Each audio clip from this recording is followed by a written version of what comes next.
இமயமலை அடிவாரத்தில் ஒரு மடம். அங்கே ஒரு சன்னியாசி இருந்தார். அவர்கிட்ட ஒருத்தர் வந்தார். சுவாமி, ஆசையை உதற நினைக்கிறேன், முடியல, ஒட்டிக்கிட்டே வருது அப்படின்னாராம்.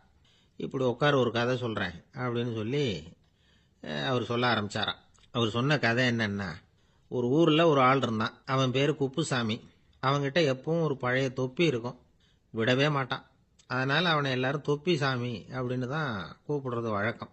ஒரு புது தொப்பி வாங்கிக்கப்படாதாப்பா அப்படின்னு நண்பர்கள்லாம் சொல்லி பார்த்தாங்க. பணத்துக்கு எங்கே போவேன் அப்படின்னு விட்டானா. பணம் வச்சிருக்கான், செலவு பண்ண மனசு வரல, மகா கஞ்சன். பழைய பாட்டில்கள்லாம் வாங்கி விற்றுக்கிட்டு இருந்தான். அப்படி ஒரு தடவை பழைய கண்ணாடி சாமான்களை ஏலத்தில் எடுத்தப்போ அதில் ஒரு அருமையான சென்ட் பாட்டில் கிடச்சிது. உடனே ஒரு ஐடியா பண்ணான். அந்த சென்ட்டை சின்ன சின்ன பாட்டில்களில் அடைச்சி ஜன்னல் ஓரமாக அடுக்கி வச்சுட்டான். அதை விற்றா நிறைய பணம் கிடைக்குமே, அதனால். இதுக்கு இடையில் ஒரு நாள் அவன் அப்படியே உட்காந்துருந்தான். அந்த நேரம் நண்பன் வந்தான். ஏண்டா, உன் பழைய தொப்பியை மாற்றப்படாதா, ஊரில் எல்லாரும் கேலி பேசுகிறாங்களே உன்னை தொப்பி சாமின்னு அப்படின்னு சொல்லி கேட்டிருக்கான். இந்த சென்ட்டு பாட்டில் விற்றதும் பணம் வரும், அதுக்கப்புறம் பார்க்கலாம் அப்படின்னு நானா இவன். சரி வா, நீச்சல் குளத்துக்கு போயிட்டு வருவோம் அப்படின்னு கூப்பிட்ருக்கான் நண்பன். 2 பேரும் போனாங்க. அதே நேரம் அந்த ஊர் நீதிபதியும் அங்கே குளிக்க வந்தாராம். அவர்கிட்ட இருந்தது விலை வசந்த ஒரு புது தொப்பி. அதை அங்கே இருந்த ஸ்டாண்டில் மாட்டிவிட்டு குளிக்க போனார். இதுக்கிடையில் குப்புசாமி குளிச்சுட்டு வந்தான். அவனுடைய பழைய தொப்பியை காணலை. அந்த புது தொப்பியை பார்த்தா இது நண்பனுடைய வேலை தான் அப்படிங்கிறதாக புரிஞ்சுக்கிட்டு அதை எடுத்து மாட்டிட்டு வந்துட்டான். நீதிபதி குளிச்சுட்டு வந்து பார்க்குறாரு, தொப்பியை காணும். போலீஸில் புகார் கொடுத்தார். அவங்க தேடினாங்க. ஒரு மூலையில் பழைய தொப்பி கிடச்சிது. அடடா, இது நம்ம குப்புசாமியோட தொப்பி இல்லையா அப்படின்னு நானா ஒருத்தன். உடனே அவன் வீட்டுக்கு தேடிட்டு போயிருக்காங்க. அங்கே போய் பார்த்தா புது தொப்பி அங்கே இருக்குது. உடனே அவனுக்கு 1000 ரூபாய் அபராதம் போட்டாங்களாம். அவன் பணத்தை கட்டிவிட்டு ரொம்ப எரிச்சலோடு வீட்டுக்கு வந்தான். பழைய தொப்பி கண்ணில் பட்டது. மறுபடியும், உன்னால தானே எனக்கு 1000 ரூபா நஷ்டம் அப்படின்னு சொல்லி அதை எடுத்துக்கிட்டு அப்படி போயிருக்கான். அந்த ஊர் குளத்தில் வீசி எரிஞ்சிட்டு வந்துட்டான். அது மீன் பிடிக்கிற ஒருத்தன் கையில் சிக்கிச்சு. அவன் வர்ற வழியில் அதை எடுத்து வேகமாக வீசி எறிஞ்சான். அது நேராக குப்புசாமி வீட்டு ஜன்னல் வழியாக உள்ளே இந்த சென்ட்டு பாட்டில்கள் மேலே விழுந்து எல்லாம் உடஞ்சி நொறுங்கி போச்சு. குப்புசாமி பார்த்தான். தோட்டத்தில் ஆழமாக ஒரு குழியை வெட்டினான். அந்த தொப்பியை போட்டான், மூடிவிட்டான். இதை அடுத்த வீட்டுக்காரன் பார்த்தான். ஏதோ புதையல் தான் வச்சிருக்கான் போல இருக்குன்னு நினைச்சான். போலீஸில் போய் புகார் கொடுத்துட்டான். மறுபடியும் போலீஸ் குழியை தோண்டினாங்க. பழைய தொப்பி மறுபடியும் வெளியில் வந்தது. எல்லாரும் சிரிக்கிறாங்க. அன்னைக்கு ராத்திரியே அந்த தொப்பியை எடுத்துக்கிட்டு நேராக புறப்பட்டான். ஒரு கல்லில் அதை சேர்த்து கட்டி குடிநீர் தொட்டி இருக்கும்ல, அதில் போட்டுட்டு வந்துட்டான். இனிமேல் என்ன பண்ணும் பார்ப்போன்னு. ஒரு நாள் திடீர்னு குழாயெல்லாம் அடைப்பட்டு போச்சு. மாநகராட்சி அலுவலர்கள் என்னன்னு பார்த்தா அந்த பழைய தொப்பி குழாயை அடைச்சிக்கிட்டு இருக்குது. இது குப்புசாமியோட தொப்பிங்கிறது தான் எல்லாருக்கும் தெரியுமே. உடனே குடிநீரை பாழாக்கணத்துக்காக குப்புசாமிக்கு கோர்ட்டு 2500 ரூபாய் அபராதம் போட்டுவிட்டுது. அதையும் கட்டிவிட்டு வெளில வந்தான். கடைசியாக முடிவு பண்ணான். ஒரு நெருப்பு குச்சியை கிழிச்சான். தொப்பியை கொளுத்தினான். எரிஞ்சுது. எடுத்து வெளில எரிஞ்சான். கொஞ்ச நேரத்தில் தீ அணைப்பு படம் வந்துட்டுது. ஆமாம், இவன் எடுத்து எரிஞ்சது வெளியில் விழுந்து வீட்டு கூரையே பற்றிக்கிட்டு எரிய ஆரம்பிச்சுட்டுது. அவனோட பணத்தாசையும் அதோட சேர்ந்து எரிஞ்சு போச்சான். இப்படி ஒரு கதை. இந்த கதையை சொல்லி முடிச்சார் அந்த இமயமலை அடிவாரத்தில் இருந்த சன்னியாசி. இப்போ அந்த குப்புசாமி எங்கே இருக்கிறான்னு கேட்டார் எதிரில் இருந்தவர். இதோ உன் எதிரிலே இருக்கிறான், நான் தான் அந்த குப்புசாமி அப்படின்னாரான் அந்த சன்னியாசி. அந்த குப்புசாமி கிட்ட இருந்தது மாதிரி ஒரு பழைய தொப்பி நம்ம ஒவ்வொருத்தர்கிட்டையும் உண்டு. அதை எப்படி தொலைக்கிறதுன்னு தெரியாமல் தடுமாறிக்கிட்டு இருக்கிறோம். அது என்ன தொப்பிங்கிறீங்களா? அதுதான் நம்மை சூழ்ந்திருக்கிற மாயை அப்படிங்கிறார் சுவாமி சின்மயானந்தர். மெய்ஞானம் கிடைக்கிறப்போ மாயை எரிஞ்சு போகும் அப்படிங்கிறது அவருடைய கருத்து. நம்மால் ஒருத்தர் வேகமாக ஓடி வந்தார். காலில் மாட்டியிருந்த பழைய செருப்பு 2ஐயும் ஆவேசமாக தூக்கி ஒரு கிணத்துல போட்டுட்டு வெறுங்காலோட நடந்து வந்துகிட்டு இருக்கிறார். ஏன் அப்படி பண்ணீங்க அப்படின்னு கேட்டோம். அந்த செருப்புக்கு சொந்தக்காரன் பின்னாடி வந்துகிட்டு இருக்கிறான், அதனால அப்படி பண்ணேன் அப்படிங்கிறார் இவர். ஏங்க எங்கே போயிட்டு வரீங்க அப்படின்னு கேட்டேன். எனக்கு வேண்டப்பட்ட ஒருத்தரை பார்த்து. ஆஸ்பத்திரிக்குன்னார். எந்த ஆஸ்பத்திரிக்குன்ன? மாட்டு ஆஸ்பத்திரிக்குன்னார். என்ன விஷயம்னு? மாமனாருக்கு உடம்பு சரியில்லை, அதுதான் மாட்டு ஆஸ்பத்திரிக்கு போயிட்டு வரேன்னார். அட பாவி, அதுக்கு அந்த ஆஸ்பத்திரிக்கா போவாங்க அப்படின்னு ஆச்சரியமா. அட அது இல்லைப்பா, முதல்ல எங்கள் குடும்ப டாக்டர் தான் தேடிக்கிட்டு போனேன். அவர் அந்த நேரத்தில் அவர் வளர்க்குற நாய்க்குட்டிக்கு உடம்பு சரியில்லைன்னு சொல்லி அதை தூக்கிக்கிட்டு மாட்டு ஆஸ்பத்திரிக்கு போயிட்டாராம் சொன்னாங்க. அதனால் அங்கே போய் அவரை சந்தித்து விஷயத்தை சொல்லிவிட்டு வர்றேன்னார். அப்புறம் தான் எனக்கு கொஞ்சம் நிம்மதியாக இருந்தது. பொதுவாக நமக்கு தெரிஞ்ச வரையில் டாக்டர்கள் 2 வகை. நமக்கு வைத்தியம் பண்ணுற டாக்டர்கள் ஒரு வகை, நம்மக்கிட்ட இருக்கிற ஆடு மாடு கோழிக்கு வைத்தியம் பண்ணுற டாக்டர்கள் ஒரு வகை.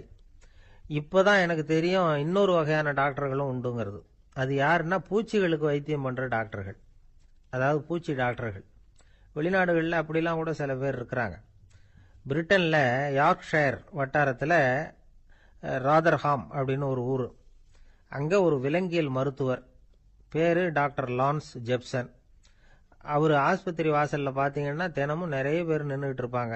கையில் கண்ணாடி குடுவை, தகர டப்பா இப்படி ஏதாவது இருக்கும். அதுக்குள்ளே ஏதாவது பூச்சிகள் இருக்கும். அதுக்கு வைத்தியம் பண்ணுறதுக்காக வந்தவங்க தான் அவங்க எல்லாம். சிலந்தி பூச்சி, பல்லி, தேளு, பாம்பு இப்படி ஏதாவது இருக்கும். பொழுதுபோக்காக சில பேர் நாய், பூனை, கிளி, மைனா, புறா இப்படி ஏதாவது வளர்க்குறாங்கல்ல, அது மாதிரி இப்போல்லாம் தேளு, பல்லி, பாம்பு, பூச்சி இதையெல்லாம் வளர்க்க ஆரம்பிச்சிட்டாங்களாம். இது ஒரு புது ஃபேஷன். இப்போ கூண்டுக்குள்ளே டப்பாக்குள்ளே போட்டு வளர்க்குறது, அதுக்கு ஏதாவது நோய் வந்துட்டுதுன்னா வைத்தியம் பண்ணுறதுக்கு டாக்டர்கிட்ட வந்துட வேண்டியது, இப்படி இந்த பழக்கம்லாம் நிறையா வந்துட்டுது. ரத்தம் உறிஞ்சிற அட்டைகள் கூட இவங்ககிட்ட வைத்தியத்துக்கு வருதான். சிலந்திகளில் செங்கால் சிலந்தின்னு ஒரு வகை. மத்திய அமெரிக்க காடுகளில் இது அதிகம். சிலந்திகள்லேயே ரொம்ப விலை உசந்தது இந்த ரகம்தான். கால்களில் சிவப்பு கோடுகள் இருக்கும். இந்த இனம் இப்போ குறைஞ்சிக்கிட்டே வர்றதுனால சர்வதேச விதிகளின்படி இவற்றின் ஏற்றுமதி இறக்குமதிக்கு தடை விதிக்கப்பட்டிருக்குது. அதனால் இதை வளர்க்குறவங்க வீட்டுக்குள்ளேயே இனவிருத்தி மூலமாக பெருக்கி விற்பனை பண்ணிட்டு வராங்களாம். அந்த வகை சிலந்திகள் தான் இப்போ வைத்தியத்துக்கு அதிகமாக வருதான். சரி, இதுக்கெல்லாம் எப்படி வைத்தியம் பண்ணுறாங்க? முதல்ல அதை குளிர்பதன பெட்டியின் வழுவழுப்பான சுவரில் விட்ட உடனே அதெல்லாம் மெதுவாக இறங்கி வரும். அப்போ அதன் நோயை கண்டுபிடிக்கிறது சுலபம். அப்புறம் அதுக்கு கிருமிகளை கொல்லக்கூடிய மருந்துகளையோ வலி நிவாரண மருந்துகளையோ கொடுப்பாங்க. கால் உடைஞ்ச சிலந்திகளுக்கு பசையை கொண்டு ஆப்ரேஷன் பண்ணுவாங்க. சில சிலந்திகளுக்கு உடைஞ்ச காலை எடுத்துட்டா புதிய கால் வளர்ந்துடும். சிலந்திகளை மனிதர்கள் கையில் எடுக்கிறப்போ அது பயந்து போய் கீழே குதிக்குது. அதனால் கால் உடஞ்சி விடுது, இல்லைன்னா வயிறு சேதமடையுது. அந்த நிலைமையில் வர்ற சிலந்திகளுக்கு மயக்க மருந்து கொடுத்து ஆப்ரேஷன்லாம் கூட பண்ணுறாங்களாம். பார்த்தீங்களா பூச்சிகளுக்கு வந்த வாழ்வே. நம்ம ஊர்லேயும் வீடுகளில் பூச்சிகள் வளர்க்குறது உண்டு. ஒருத்தர் வந்தார், எனக்கு 3000 கரப்பாம்பூச்சி அவசரமாக தேவைப்படுது, எங்கே கிடைக்கும்னு கேட்டார். கரப்பாம்பூச்சியா? அது என்னத்துக்குன்னு கேட்டோம். அது வேற ஒன்றும் இல்லை, நான் குடியிருக்கிற வாடகை வீட்டை காலி பண்ண போகிறேன். வீட்டு சொந்தக்காரர் என்ன சொல்கிறாருன்னா, இந்த வீட்டுக்கு நான் குடி வந்தப்போ எப்படி இருந்ததோ அதே நிலைமையில் விட்டுட்டு போகணும்னு வீட்டுக்காரர் சொல்லியிருக்கிறார், அதனால தான் கேட்டேன் அப்படின்னார். ஒரு அரசனும் அமைச்சரும் ஒரு நாள் ரொம்ப சாவகாசமாக பேசிகிட்டு இருந்தாங்களாம். அரசன் அமைச்சரை பார்த்து ஒரு கேள்வி கேட்டிருக்கார். ஏங்க அமைச்சரே, ஆசை இல்லாத ஒரு மனுஷனால இருக்க முடியுமா அப்படின்னு. ஏன் முடியாது, துறவி அப்படிங்கிறவங்கெல்லாம் அப்படிப்பட்டவங்க தானே அப்படின்னாராம் அமைச்சர். அவங்கெல்லாம் உண்மையிலேயே ஆசையை விட்டவங்க தானா அப்படின்னு கேட்டாராம் ராஜா. அப்படி தான் இருக்கணும் அப்படின்னாராம் அமைச்சர். அப்படின்னா ஆசையே இல்லாத ஒரு உண்மையான துறவியை நான் பார்க்கணுமேன்னார். அது என்ன பிரமாதம், அதுக்கு நான் ஏற்பாடு பண்ணுறேன் அப்படின்னு விட்டார் இவர். சொல்லிவிட்டு உடனே புறப்பட்டு போனார். அங்கங்கே தேடினார். அப்புறம் தான் அவருக்கு புரிஞ்சுது உண்மை துறவியை கண்டுபிடிக்கிறது எவ்வளவு கஷ்டமான காரியம்னு. இருந்தாலும் ராஜா கிட்ட சொல்லியாச்சே, உண்மை துறவியை காட்டுறேன்னு. இப்போ என்ன பண்ணுறது? ராஜா கிட்ட சொன்னபடி நடக்கலைன்னா அவருக்கு கோபம் வந்துடும். அமைச்சர் ஒரு யோசனை பண்ணார். அவருக்கு ஒரு வழி தெரிஞ்சுது. அதுதான் சரின்னு முடிவு பண்ணார். அதாவது அந்த ஊரில் அவருக்கு தெரிஞ்ச நாடக நடிகர் ஒருத்தர் இருக்கிறார், நல்லா நடிப்பார். அவரை போய் பார்த்தார். இதை பாருப்பா, எனக்காக நீ ஒரு காரியம் செய்யணும்னார். என்னன்னு கேட்டார் அவர். நீ ஒரு துறவி மாதிரி கொஞ்ச நேரத்துக்கு நடிக்கணும். ராஜா உன்னை பார்த்துட்டு போகிற வரைக்கும் நடி, அது போதும். அதுக்காக உனக்கு 10,000 ரூபா தரேன் அப்படின்னார். அவர் எந்த காலத்தில் இவ்வளவு பணத்தை மொத்தமாக பார்த்துருக்கார். அதனால் உடனே சரின்னு ஒத்துக்கிட்டார். அமைச்சர் அரண்மனைக்கு திரும்பி வந்தார். என்ன அமைச்சரே, இன்னுமா ஒரு உண்மையான துறவி கிடைக்கலன்னார். உண்மையான துறவி ஒருத்தரை இப்போ தான் கொஞ்ச நேரத்துக்கு முன்னாடி பார்த்து பேசிவிட்டு வர்றேன். அவர் நம்ம ஊருக்கு வெளியில் குளத்தங்கரையில் உள்ள ஒரு ஆலமரத்துக்கு அடியில் உட்காந்துருக்கிறார் அப்படின்னார் இவர். அப்படின்னா உடனே புறப்படுங்க அப்படின்னார் ராஜா. பரிவாரங்களோடு புறப்பட்டார். அங்கே அந்த மரத்தடியில் அந்த ஆள் வேஷம் போட்டுக்கிட்டு துறவி மாதிரி உட்காந்துருக்கிறான். ராஜா நேராக போனார்.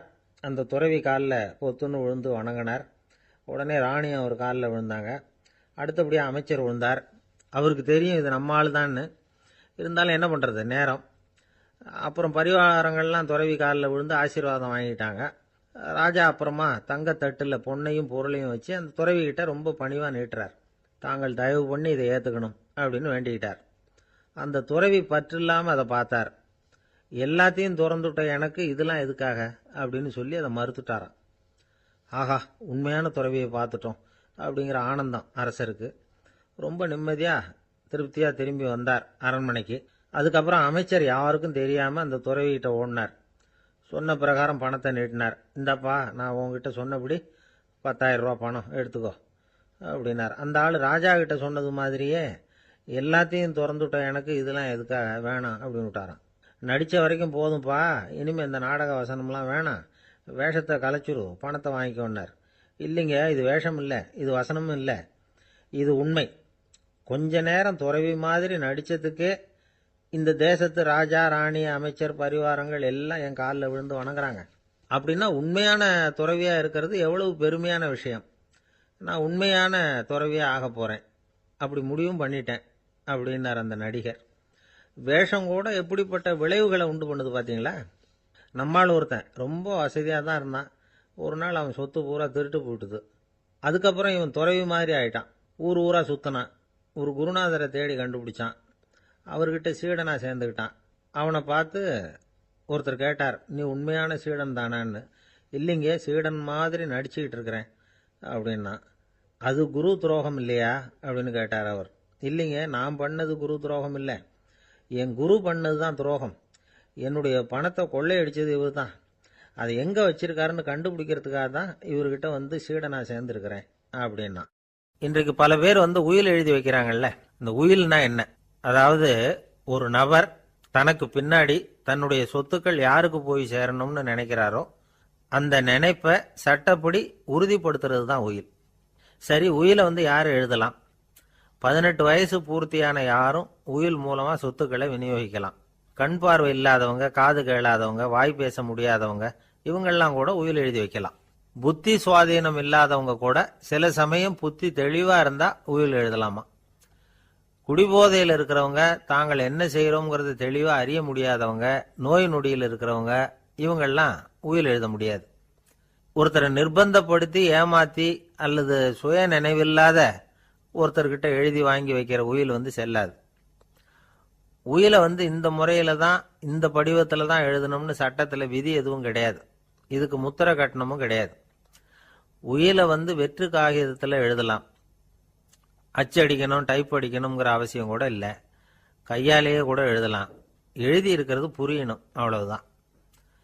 குறைந்தபட்சம் 2 சாட்சிகளை வச்சுக்கிட்டு உயில் எழுதுறவர் அதில் கையெழுத்து போடணும். கையெழுத்து போட தெரியாதுன்னா இடது கை பெருவிரல் ரேகை வைக்கலாம். உயில் சாசனத்துக்கு சாட்சிகள் கையெழுத்து இல்லைன்னாலும் அது செல்லாது.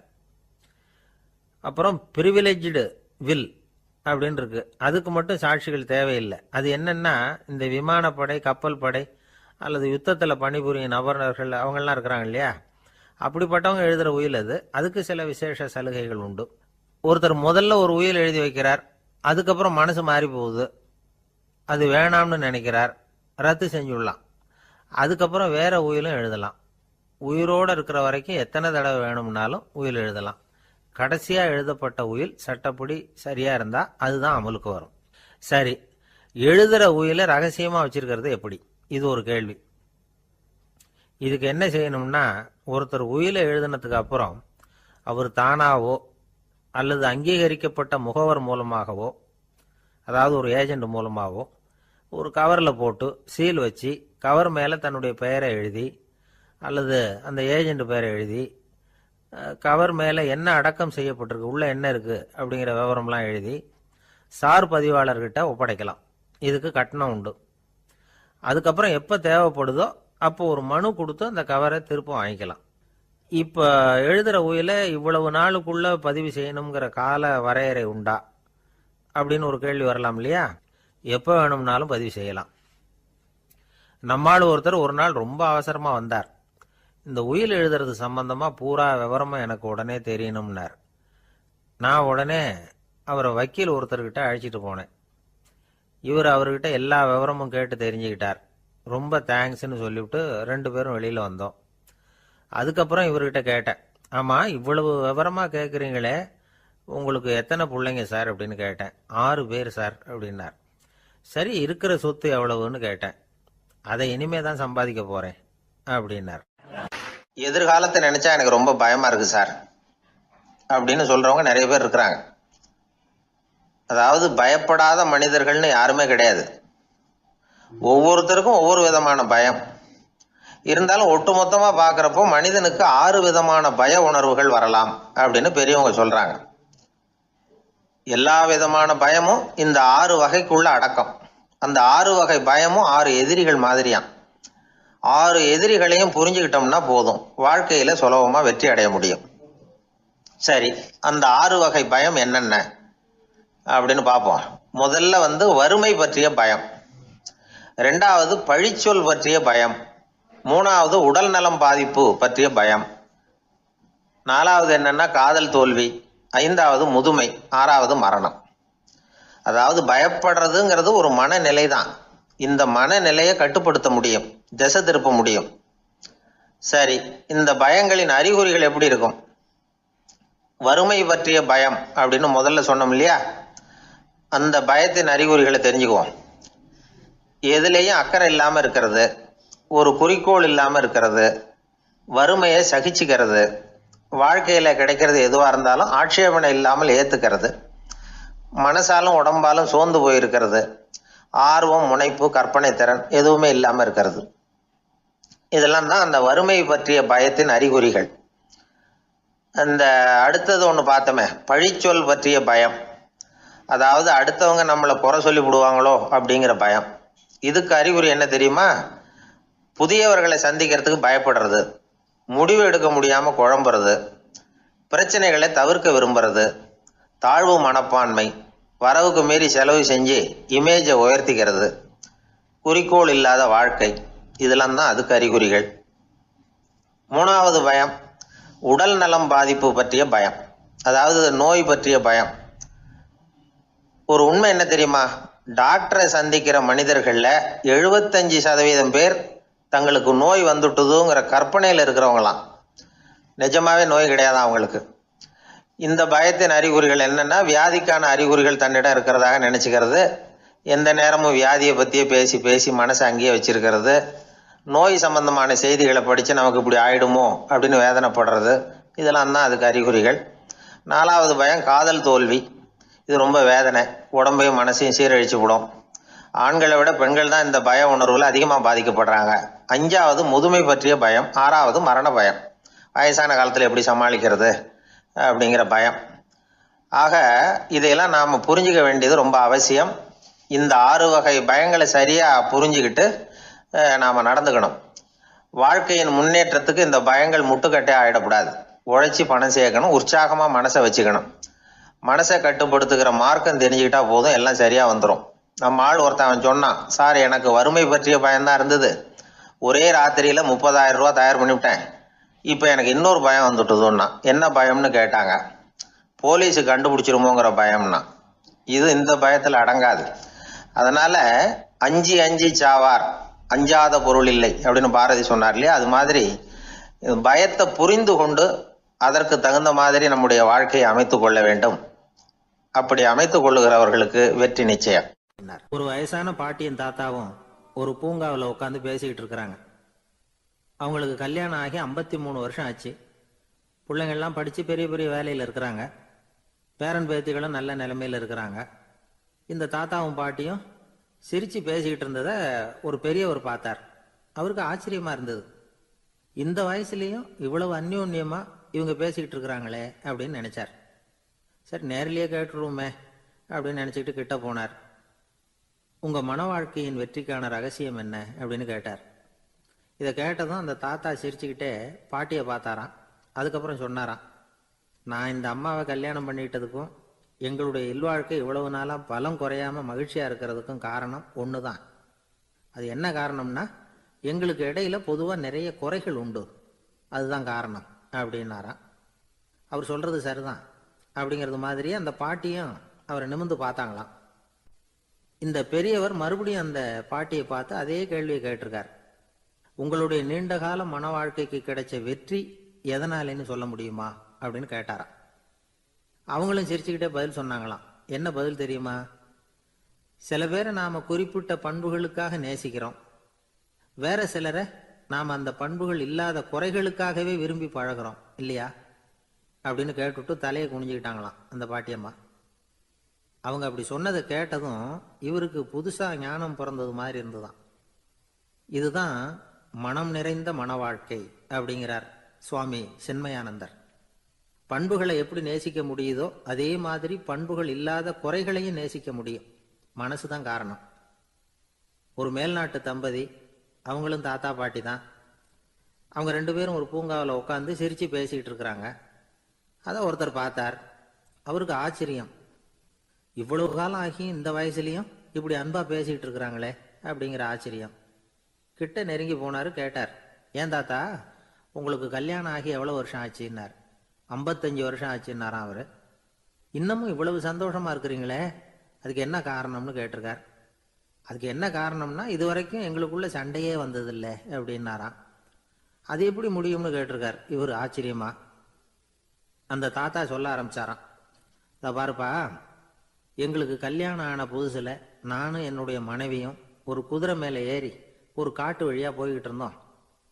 கொஞ்சம் தூரம் போனதும் அந்த குதிரை எடக்கு பண்ணிச்சு.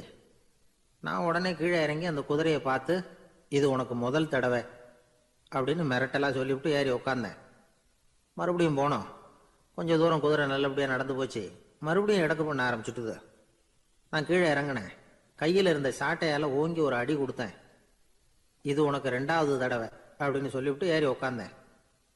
மறுபடியும் குதிரை கொஞ்சம் தூரம் நல்ல விதமாக நடந்து போச்சு. அப்புறமும் எடக்கு பண்ண ஆரம்பிச்சுட்டுது. அந்த சமயத்தில் ஒரு ஆற்று பாலத்தை கடந்து போய்கிட்டு இருக்கிறோம். நான் கீழே இறங்கினேன். என்னுடைய மனைவியையும் கீழே இறங்க சொன்னேன். அந்த குதிரையை பிடிச்சி அப்படியே ஆற்றுல தள்ளி விட்டுட்டேன். தள்ளி விட்டுட்டு, இது உனக்கு கடைசி தடவை அப்படின்னு சொன்னேன். அதை பார்த்ததும் என் மனைவி பதறி போயிட்டாங்க. போய், ஐயோ பாவம், என்ன இப்படி பண்ணிவிட்டீங்க, உங்களுக்கு மனசில் கொஞ்சம் கூட இறக்கமே இல்லையா அப்படின்னாங்க. நான் மெதுவாக இவங்க பக்கம் திரும்பி, இது உனக்கு முதல் தடவை அப்படின்னேன். அவ்வளவுதான். அன்னையிலேருந்து இன்னைய வரைக்கும் ஒரு நாள் கூட எங்களுக்குள்ள சண்டையே வந்ததில்லை அப்படின்னு விளக்கம் கொடுத்தார் அந்த தாத்தா.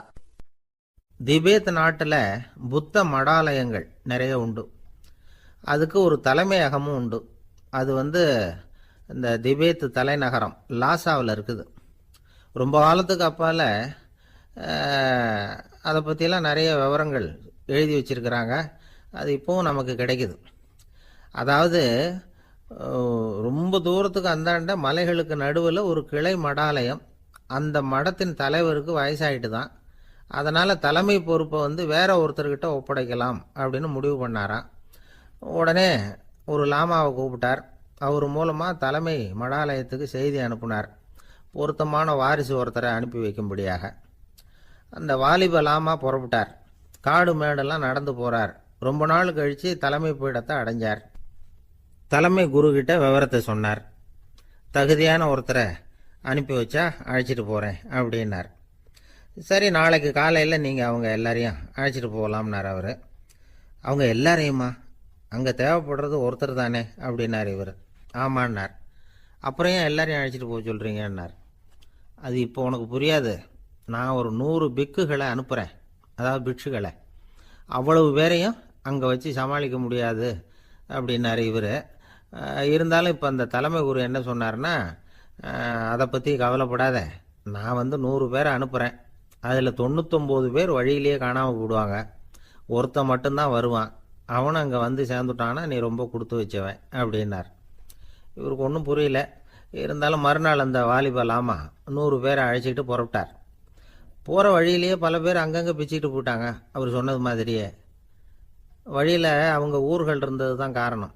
அப்பா அம்மாவை பார்த்துட்டு வரேன் அப்படின்னு கொஞ்சம் பேர் போனாங்க. சொந்த பந்தத்தை பார்த்துட்டு வரேன் அப்படின்னு கொஞ்சம் பேர். ஒரு வாரம் ஆச்சு. இப்போ மிஞ்சினது 10 பேர் தான். வழியில் ஒரு நகரம். அங்கே சில பிட்சுக்கள் சந்தித்தாங்க. எங்கள் மடத்து தலைவர் இறந்துட்டார், உங்களில் யாராவது ஒருத்தர் எங்களுக்கு தலைவராக முடியுமா அப்படின்னு கேட்டாங்க. 10 பேரும் தயார். அதில் ஒருத்தரை அழைச்சிட்டு அவங்க போயிட்டாங்க. இன்னொரு ஊரில் சில பேர் வந்தாங்க, வழி மறிச்சாங்க. நில்லுங்க, எங்கள் மன்னர் மகளுக்கு திருமணம், அதை நடத்தி வைக்க 3 லாமாக்கள் தேவை அப்படின்னாங்க. இப்படி கொஞ்சம் கொஞ்சமாக எல்லாரும் காலி. கடைசியில் 2 பேரும் மிஞ்சினாங்க. அங்கே ஒரு இளம்பெண் எதிரில் வந்தா. எங்கள் அப்பா வேட்டைக்கு போயிருக்கிறாரு, இன்னும் திரும்பி வரல வீட்டில் வேற யாரும் இல்லை, தனியாக இருக்க பயமாக இருக்கு, யாராவது ஒருத்தர் எனக்கு துணையாக இருக்கணும் அப்படின்னு கேட்டுக்கிட்டா. எங்கள் 2 பேரில் நீயே ஒருத்தரை தேர்ந்தெடுத்துக்கோ, இல்லைன்னா எங்களுக்குள்ளே சண்டை வந்துடும் அப்படின்னாங்க. இப்போ மிஞ்சினவர் ஒருத்தர், அவருக்கும் ஒரு சோதனை வந்தது. ஒரு தர்க்கவாதி எதிரில் வந்தான், உன்னோட வாதம் பண்ணணும்னா. இவனோட வாதம் பண்ணுறேன், அது முடிய ரொம்ப காலம் ஆகலாம், தர்க்கத்தில் நான் ஜெயிச்சா அங்கே வரேன், இல்லைன்னா இவருடைய சீடனை ஆயிடுவேன் அப்படின்னார் அவர். கடைசியாக அழைக்க வந்த வாலிபலாமா மட்டும் வெறும் கையோடு திரும்பி போனார். அங்கே இருந்த வயசான மடாதிபதி கேட்டார், எத்தனை பேர் அங்கேருந்து புறப்பட்டீங்கன்னார். என்னையும் சேர்த்து 101ன்னார் அவர். நல்லது, நீயாவது திரும்பி வந்திய, அதுதான் எனக்கு போதும், ஏன்னா நீ தான் எனக்கு உண்மையான வாரிசு, அந்த 100 பேரில் யாரும் வரமாட்டாங்க அப்படின்னார் அவர். ஏன்னா அவருக்கு தெரியும் இவர் ஒருத்தர் தான் திரும்பி வருவாருங்கிறது. திபேத்தில் ஒரு பழங்கால பழமொழி உண்டாம், 100 பேர் செல்லலாம், எப்பொழுதாவது ஒருவன் அபூர்வமாக அடைய வேண்டிய இடத்தை அடைவான். இதுதான் அந்த பழமொழி. ஒரு உன்னதமான இலக்கை அடையணும்னா அது அவ்வளவு சுலபமான காரியம் இல்லை. இந்த காலத்து மடாலயம் ஒன்று, அதில் ஒரு தலைவர், அவருக்கு வயசாயிட்டுது, தனக்கு ஒரு வாரிசை நியமிக்கணும் அப்படின்னு ஆசைப்பட்டார். ரொம்ப கஷ்டப்பட்டு ஒருத்தரை பிடிச்சார், தனக்கு வாரிசாக நியமிச்சுட்டு அவர் சமாதி ஆயிட்டார். புதுசாக பொறுப்பேற்றுக்கிட்டவர் அப்படியே உட்காந்துருந்தார். அவரை தேடிட்டு பத்திரிகை நிருபர்கள்லாம் வந்தாங்க, கேட்டாங்க. அவர் உங்கள் பொறுப்பில் அவர் பெரியவர் விட்டுட்டு போன இது எவ்வளவு சுமாராக தேரும், எவ்வளவு விட்டுட்டு போனார் அப்படின்னு கேட்டிருக்கிறாங்க. அது என்ன ஒரு 50 லட்சம் இருக்கும் அப்படின்னாராம். அவ்வளவும் பணமா அப்படின்னு கேட்டிருக்காங்க. இல்லைங்க, கடன் அப்படின்னாராம் இவர். நாட்டில் நல்லவங்க ஒருத்தர் 2 பேர் இருக்கிறதுனால தாங்க மழையே பெய்யுது அப்படின்னு சொல்றது உண்டு. நல்லார் ஒருவர் உளரேல் அவர் பொருட்டு எல்லாருக்கும் பெய்யும் மழை.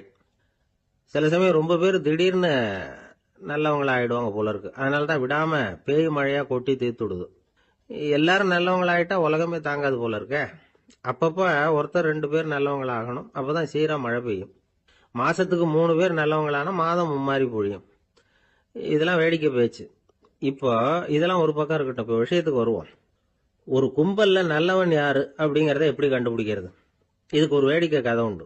என்னுடைய நண்பர் ஒருத்தருக்கு அவங்க பாட்டியம்மா சொன்ன கதையா அது. அது என்ன கதைன்னா, ஒரு ஊர்ல ஒரு சமயம் பலமான மழை பெய்ய ஆரம்பிச்சுட்டுதான். இடி மின்னல் ரொம்ப கடுமையா இருந்திருக்குது.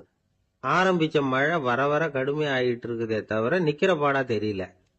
ஊர் ஜனங்கள்லாம் பார்த்தாங்க, இதுக்கு மேலேயும் வீட்டு உள்ள இருந்தா ஆபத்துங்கிறத புரிஞ்சுக்கிட்டாங்க. ஏன்னா வீடெல்லாம் இடிஞ்சி விழுந்துருமோங்கிற பயம். உடனே எல்லாரும் புறப்பட்டு ஊருக்கு பொதுவா இருந்த ஒரு மண்டபத்துல போய் தங்கிக்கிட்டாங்க.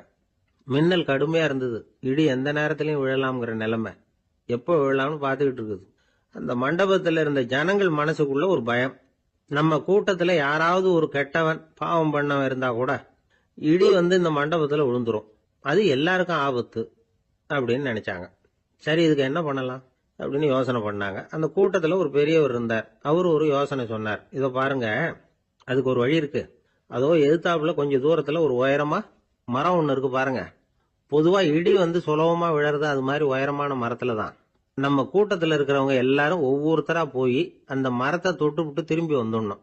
நம்மள பாவம் பண்ணவன் யாரோ அவன் அந்த மரத்தை தொடுற சமயத்துல இடி விழுந்துரும், அவன் மட்டும் போயிடுவான், மண்டபத்துல இருக்கிற நாமெல்லாம் பொழைச்சிக்கலாம் அப்படின்னு ஐடியா கொடுத்தாரு அந்த பெரியவர். இது நல்ல யோசனையா பட்டது. எல்லாரும் ஒத்துக்கிட்டாங்க. ஒவ்வொருத்தரா போய் அந்த மரத்தை தொட்டு விட்டு திரும்பி வந்தாங்க. இடி எதுவும் விழல. இன்னமும் பாவம் பண்ண ஆசாமி அதை போய் தொடல போல இருக்கு அப்படின்னு நினைச்சுக்கிட்டாங்க. ஒவ்வொருத்தரா போறாங்க, எல்லாரும் போய் தொட்டு விட்டு வந்தாச்சு. இன்னும் ஒரே ஒரு ஆசாமி தான் பாக்கி. கடைசியா இருந்த அந்த ஆள் பயந்துட்டான். இது வரைக்கும் இடி விழலைன்னா இப்ப என்ன அர்த்தம்? இப்ப நாம தான் பாக்கி, நாம தான் தப்பு பண்ண ஆள் போல இருக்கு அப்படின்னு நினைச்சுட்டான். அதனால துணிச்சலா போய் தொடறதுக்கு பயந்தான், தயங்கிக்கிட்டே இருந்தான். இருந்தாலும் மற்றவங்க எல்லாம் சும்மா இருப்பாங்களா, கட்டாயப்படுத்தி கழுத்தை பிடிச்சி தள்ளாத குறையா அவனை தள்ளி விட்டாங்க, போய் தொட்டுட்டு வாடான்னு. அவன் நடுங்கிட்டே போய் அந்த மரத்தை தொட்டான். அதே வினாடி ஒரு பயங்கரமான மின்னல் இடி விழுந்துட்டுது. எங்க விழுந்தது தெரியுமா? அந்த ஆள் மேல இல்ல, மண்டபத்துல விழுந்தது. மண்டபத்துல இருந்தவங்க பூரா காலி, அந்த ஒரு ஆள் மட்டும் பொழைச்சுக்கிட்டான். இந்த ஒரு ஆளை காப்பாத்துறதுக்காக தான் இடி மண்டபத்துல விழாம இருந்திருக்குது. இதுதான் கதை. அதனால நல்லவங்க எப்படியும் தப்பிச்சுக்குவாங்க அப்படிங்கிறது ஒரு நீதி. ஒருத்தன் அப்படிதான் தெருவில் நடந்து போய்கிட்டு இருந்தான், ரொம்ப நல்லவன். எதிரில் ஒருத்தன் சைக்கிள்ல வந்துகிட்டு இருந்தான். அதுல மோதி இவன் கீழே விழுந்துட்டான். சைக்கிள்காரன் உடனே இறங்கி இவனை தூக்கி விட்டான். இவன் எழுந்திரிச்சு அவனை முறைச்சி பார்த்தான்.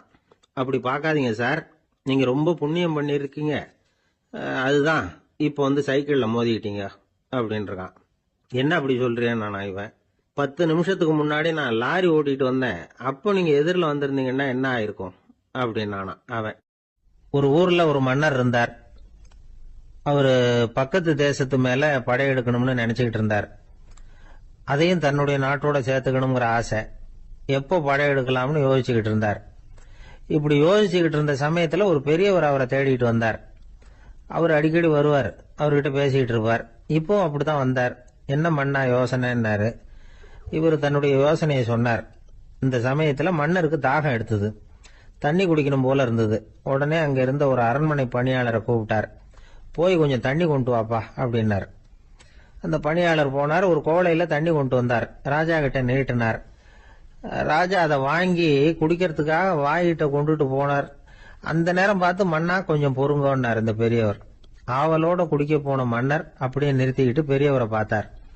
இப்ப அந்த பெரியவர் சொன்னார், மன்னா, இப்போ உங்களை விட வலிமை உள்ள ஒரு சக்தி உங்களுக்கு தண்ணி கொடுக்க மறுத்துடுதுன்னு வைங்க, உங்களை குடிக்க விடாம தடுத்துடுது அப்படின்னா, இப்ப இந்த ஒரு கோவள தண்ணீரை வந்து என்ன விலை கொடுத்து வாங்குவீங்க அப்படின்னு கேட்டார்.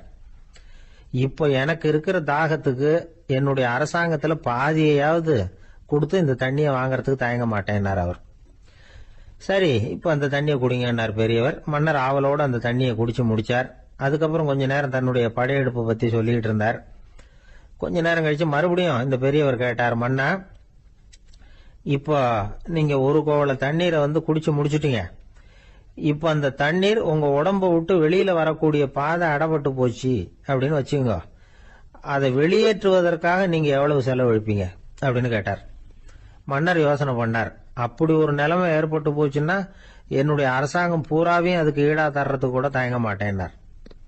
இப்ப அந்த பெரியவர் சொன்னார், எந்த அரசாங்கத்தின் மதிப்பு ஒரு கோவள தண்ணீர் அளவுக்கு கூட இல்லையோ அந்த அரசாங்கத்தை அடையணுங்கிற பேராசையில மனிதர்கள் தங்களுடைய சகோதரர்கள் கூடவே சண்டை போட்டுக்கிறாங்களே, அதுல ஏதாவது அர்த்தம் இருக்குதா அப்படின்னாராம்.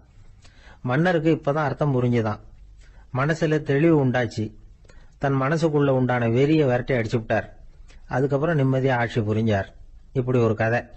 உயிருக்கு என்ன விலை கொஞ்சம் யோசனை பண்ணி பாருங்க. ஆனா அது இப்ப எவ்வளவு மலிவா போயிட்டுது, அதையும் யோசனை பண்ணி பாருங்களேன். ஆசை வந்து பேராசையா மாறுது, அப்புறம் அது வெறியா ஆகுது, அதுக்கப்புறம் பைத்தியம் முடியுது. இந்த காலத்து மனிதர்களுக்கு 2 விதமான பைத்தியம் பிடிச்சிருக்கிறதாக ஒரு பெரியவர் சொல்றார். ஒன்னு பணம், இன்னொன்னு அதிகாரம். இதெல்லாம் எவ்வளவு காலத்துக்கு நீடிக்கும்? ஒரு சர்வாதிகார நாட்டுல 3 பேர் ஜெயில இருட்டு அறையில பேசிக்கிட்டு இருக்கிறாங்க. நீ எப்படி இந்த ஜெயிலுக்கு வந்த அப்படின்னு ஒருத்தர் கேட்டாராம். இந்த நாட்டு ராஜாவை ஆதரிச்சு நான் பிரச்சாரம் பண்ணினேன், அதனால கூட்டத்துல தகராறு வந்துட்டுது, கலவரமா போச்சு, அதுக்கு நான் தான் காரணம்னு அரெஸ்ட் பண்ணி இங்க கொண்டாந்து போட்டாங்க அப்படின்னாராம் அவரு. சரி, நீ எப்படி இங்க வந்த அப்படின்னு இன்னொருத்தரை பார்த்து கேட்டிருக்கார். நான் இந்த நாட்டு ராஜாவை எதிர்த்து பிரச்சாரம் பண்ணேன், அதனால கலவரம், அரெஸ்ட் பண்ணி கொண்டாந்து போட்டாங்கன்னார். சரிப்பா, நீ எப்படி அங்க வந்த அப்படின்னு 3வது ஆளை பார்த்து இவங்க கேட்டாங்களாம். இதுக்கு அந்த ஆள் மெதுவா வெளிச்சத்துக்கு வந்து, நான் தான் இந்த நாட்டு ராஜா அப்படின்னா. ஒரு ஊர்ல ஒருத்தர் இருந்தார், ரொம்ப நல்லவர். யாருக்காவது ஏதாவது கொடுத்துக்கிட்டே இருப்பார், கொடையாளி. தினமும் யாராவது ஒருத்தருக்கு ஏதாவது கொடுக்கலன்னா அவருக்கு தூக்கம் வராது, அப்படி ஒரு பழக்கம். அது மட்டும் இல்லை, அவர் கொடுக்கறது அடுத்தவங்களுக்கு தெரியாது, அவ்வளவு ரகசியமா அதை கொடுப்பார்.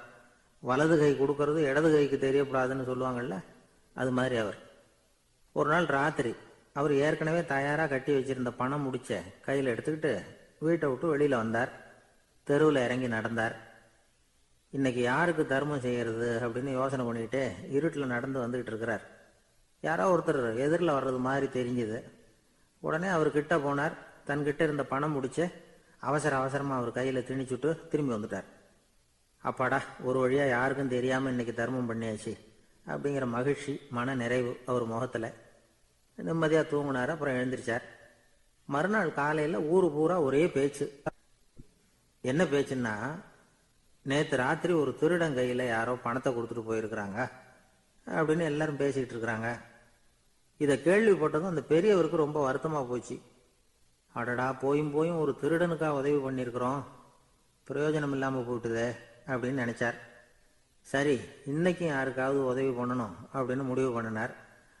ராத்திரி நேரம் வந்தது. இவர் வழக்கம் போல் தெருவில் இறங்கி நடந்தார்.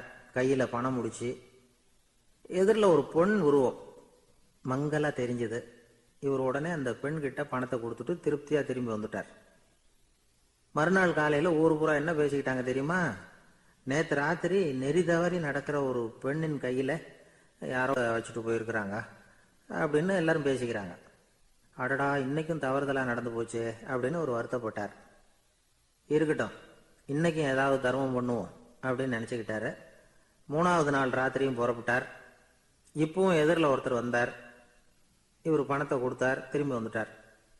மறுநாள் மக்கள் என்ன பேசிக்கிட்டாங்கன்னா, நேற்று ராத்திரி ஒரு செல்வந்தர் கையில் யாரோ பணத்தை கொடுத்துட்டு போயிருக்கிறாங்க அப்படின்னு பேசிக்கிட்டாங்களாம். அவருக்கு ரொம்ப வருத்தமாக போயிட்டுது. என்ன இது தினம் இப்படி ஆகிக்கிட்டு இருக்குதே அப்படின்னு நினச்சிக்கிட்டே படுத்து தூங்கினார். அன்னைக்கு ராத்திரி ஒரு கனவு. அந்த கனவுல இறைவன் வந்து சொன்னாராம், இதோ பாருப்பா, நீ கொடுத்த தர்மம் வீணா போயிடல. உன்கிட்ட பணம் வாங்கின அந்த திருடன் திருந்திட்டான், அந்த பொண்ணும் திருந்திட்டா, அந்த செல்வந்தனும் கொடையாளி ஆயிட்டான், எல்லாருக்கும் உதவி பண்ண ஆரம்பிச்சுட்டான் அப்படின்னு சொன்னாராம். இந்த கதையை சொன்னவர் யாருன்னா நபிகள் நாயகம். இதில் உள்ள கருத்து என்னன்னா, நல்ல மனசோட தர்மம் பண்ணுனா அது வீணா போறதில்லை. இன்னொரு கருத்து, தர்மம் வந்து தன்னை மட்டுமல்ல அடுத்தவங்களையும் தீமையிலிருந்து காப்பாற்றும். இதுதான் நாம புரிஞ்சுக்க வேண்டியது.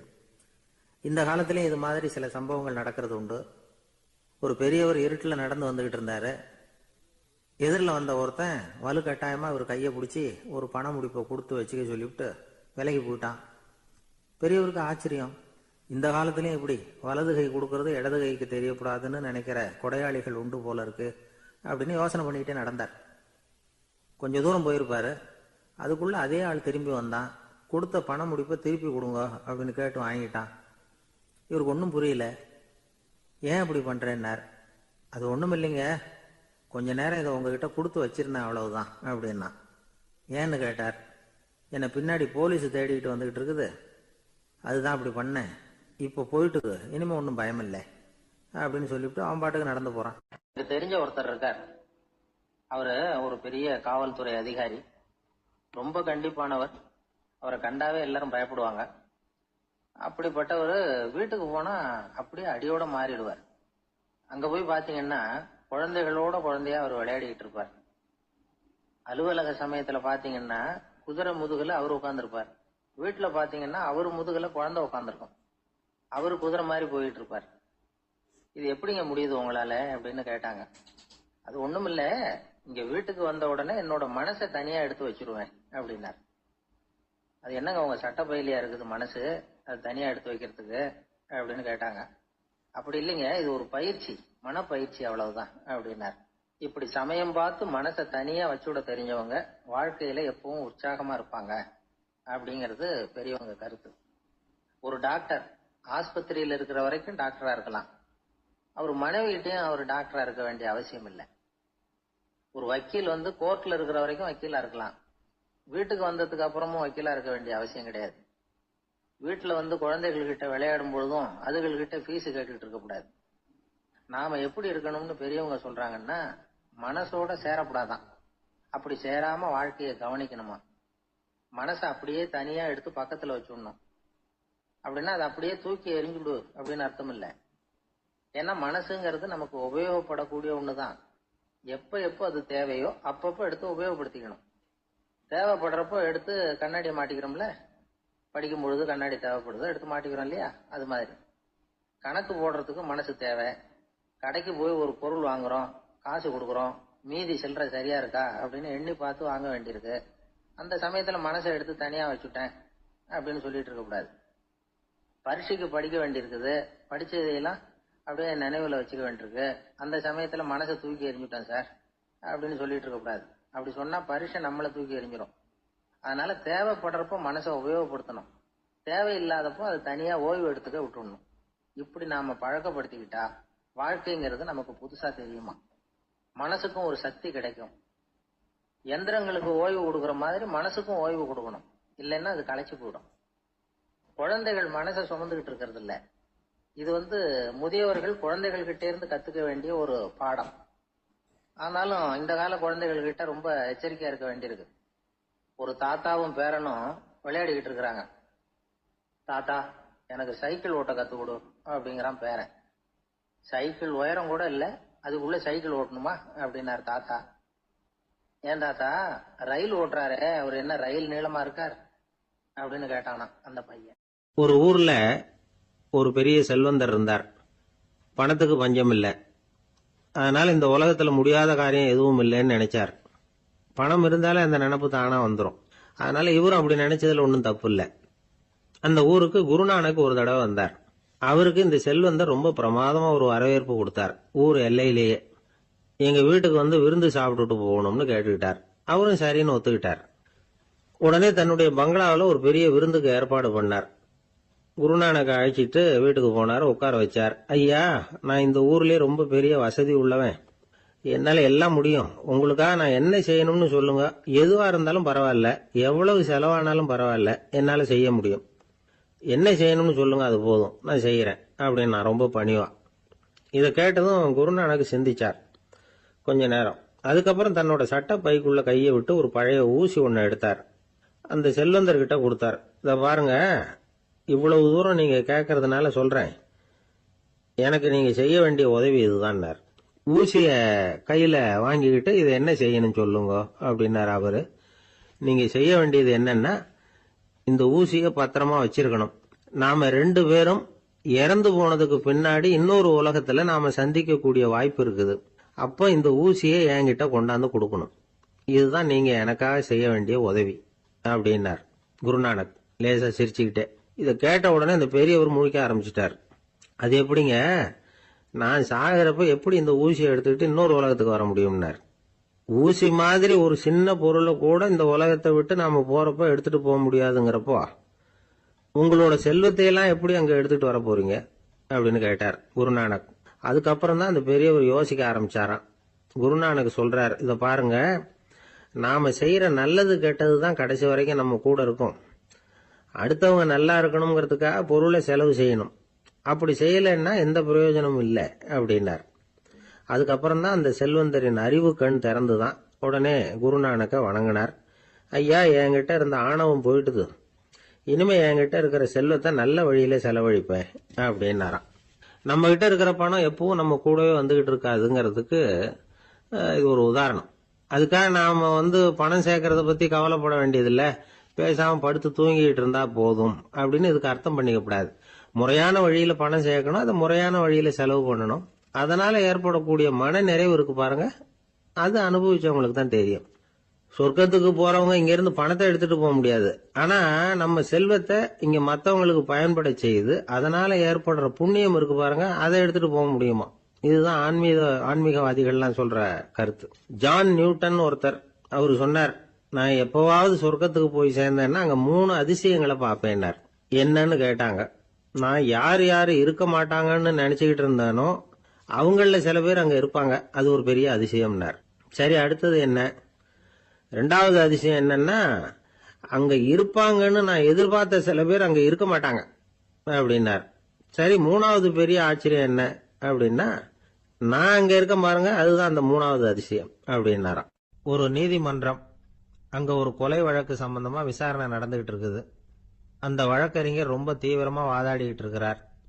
தன்னுடைய கட்சிக்காரர் நிரபராதிங்கிறது அவருக்கு நல்லா தெரியும். அதனாலதான் அவர் சார்பா வாதாடுறதுக்கே ஒத்துக்கிட்டார். அப்படி அவர் மும்முரமா வாதாடிக்கிட்டு இருக்கிற சமயத்துல அவசரமா தந்தி ஒண்ணு சேர்ந்தது. அதை வாங்கி படிச்சு பார்த்தார். அதுக்கப்புறம் அதை மடிச்சு தன்னுடைய கோட்டு பையில வச்சுக்கிட்டு தொடர்ந்து வாதாட ஆரம்பிச்சிட்டார். பேசி முடிச்சாரு. அதுக்கப்புறம் அங்க கோர்ட்ல இருந்த சக வக்கீல்கள் அவர்கிட்ட வந்தாங்க. தந்தி ஒண்ணு வந்ததே, என்ன விஷயம் அப்படின்னு விசாரிச்சாங்களாம். அப்போ அவர் சொல்லியிருக்கிறார், ஊர்ல சிகிச்சைக்காக போயிருந்த என்னுடைய மனைவி இறந்து போனதா தந்தி வந்திருக்குது அப்படின்னாராம். மற்ற வக்கீல்களுக்கு அதிர்ச்சி. என்னங்க இது, மனைவி இறந்ததை விட கேஸ் முக்கியமா உங்களுக்கு அப்படின்னு கேட்டிருக்கிறாங்க. இறந்து போன என் மனைவி மறுபடியும் திரும்பி வர போறதில்ல. ஆனா என்னுடைய கட்சிக்காரர் ஒரு கொலை வழக்குல மாட்டிக்கிட்டார். அவரோ நிரபராதி. அவர் உசுரை நான் காப்பாற்ற வேணாமா? இதுதான் என்னுடைய கடமை அப்படின்னாராம். இப்படி இவர் சொன்னதும் எல்லாரும் அப்படியே திகைச்சு போய் நின்னுட்டாங்களாம். சரி, கடமைக்கு முக்கியத்துவம் கொடுத்த அந்த வழக்கறிஞர் யார் தெரியுமா? அவர் தான் இரும்பு மனிதர் சர்தார் வல்லபாய் பட்டேல். குஜராத் மாநிலத்தில் 1875 அக்டோபர் 31 அன்றைக்கு ஜாவேரி பாய் அப்படிங்கிறவருக்கு 4வது பிள்ளையா அவர் பிறந்தாராம். இந்த ஜாவேரி பாய் யார் தெரியுமா? ஜான்சி ராணி லட்சுமி பாய் போர் படையில ஒரு வீரரா பணிபுரிஞ்சவர். இளம் வயசுல வல்லபாய் படேல் ரொம்ப சிரமப்பட்டு படிச்சிருக்கார். விடாமுயற்சி வெற்றியை கொடுத்தது. கல்லூரியிலையும் காலடி வச்சார். அதுக்கப்புறம் வக்கீல் பட்டத்தையும் வாங்கினார். பிரிட்டிஷ் ஆட்சி நடந்துகிட்டு இருந்த சமயம் குஜராத்தை சேர்ந்த பர்டோலி தாலுகாவில் விவசாயிகள் மேல அரசாங்கம் திடீர்னு நில வரியை வசதி விட்டுதான். ஏழை விவசாயிகள் ரொம்ப கஷ்டப்பட்டிருக்காங்க. அரசாங்கம் வரி செலுத்தாத விவசாயிகளின் நிலங்களை எல்லாம் ஜப்தி செஞ்சுதான். அரசாங்கத்தை எதிர்க்கிறவங்களையெல்லாம் கைது பண்ணி சிறையில் அடைச்சுட்டாங்களாம். சில பேர் வீடு வாசல் ஆடு மாட்டையெல்லாம் விற்று கூட வரி கட்ட வேண்டிய நிலைமைக்கு ஆளாயிட்டாங்க. வழக்கறிஞர் வல்லபாய் படேல் நில வரியை உடனே ரத்து பண்ணணும் அப்படின்னு பம்பாய் கவர்னருக்கு ஒரு கடிதம் எழுதினார். எந்த பலனும் இல்லை. உடனே எல்லா விவசாயிகளையும் அணி திரட்டினார். அதுக்கு தானே தலைமை தாங்கினார். சத்தியாகிரகம் நடத்தினார். அந்த பகுதியில் எந்த வேலையும் நடக்கல. வேற வழி இல்லை. ஆட்சியாளர்கள் உடனே வரியை ரத்து பண்ணாங்க. சிறையில் இருந்தவங்களெல்லாம் வெளில விட்டாங்க. 1928 ஆகஸ்ட் 6 சர்க்காருக்கும் விவசாயிகளுக்கும் இடையில ஒரு உடன்பாடு ஏற்பட்டது. அதுக்கப்புறம் தான் நிலைமை சரியா போச்சான். வல்லபாய் பட்டேலின் பொது சேவையை பாராட்டின பொதுமக்கள் அவருக்கு சர்தார் அப்படிங்கிற பட்டத்தை கொடுத்தாங்களாம். சர்தார்னா தலைவர் அல்லது தளபதினு அர்த்தம். இரும்பு மனிதர்னு இவருக்கு பேரு. இருந்தாலும் நகைச்சுவை உணர்வும் இவருக்கு நிறைய உண்டு. ஒரு தடவை ஒரு பத்திரிகை நிருபர் வந்திருக்கார். சர்தார் பட்டேல் கிட்ட அவருக்கு பிடிச்ச பண்பாடு கலாச்சாரம் எது அப்படின்னு கேட்கணும்னு ஆசை. அதனால அவரை பார்த்து கேட்டாராம், ஏங்க உங்களுக்கு பிடிச்ச கல்ச்சர் எது அப்படின்னு கேட்டிருக்கார். இதுக்கு சர்தார் பட்டேல் சொன்ன பதில் என்ன தெரியுமா?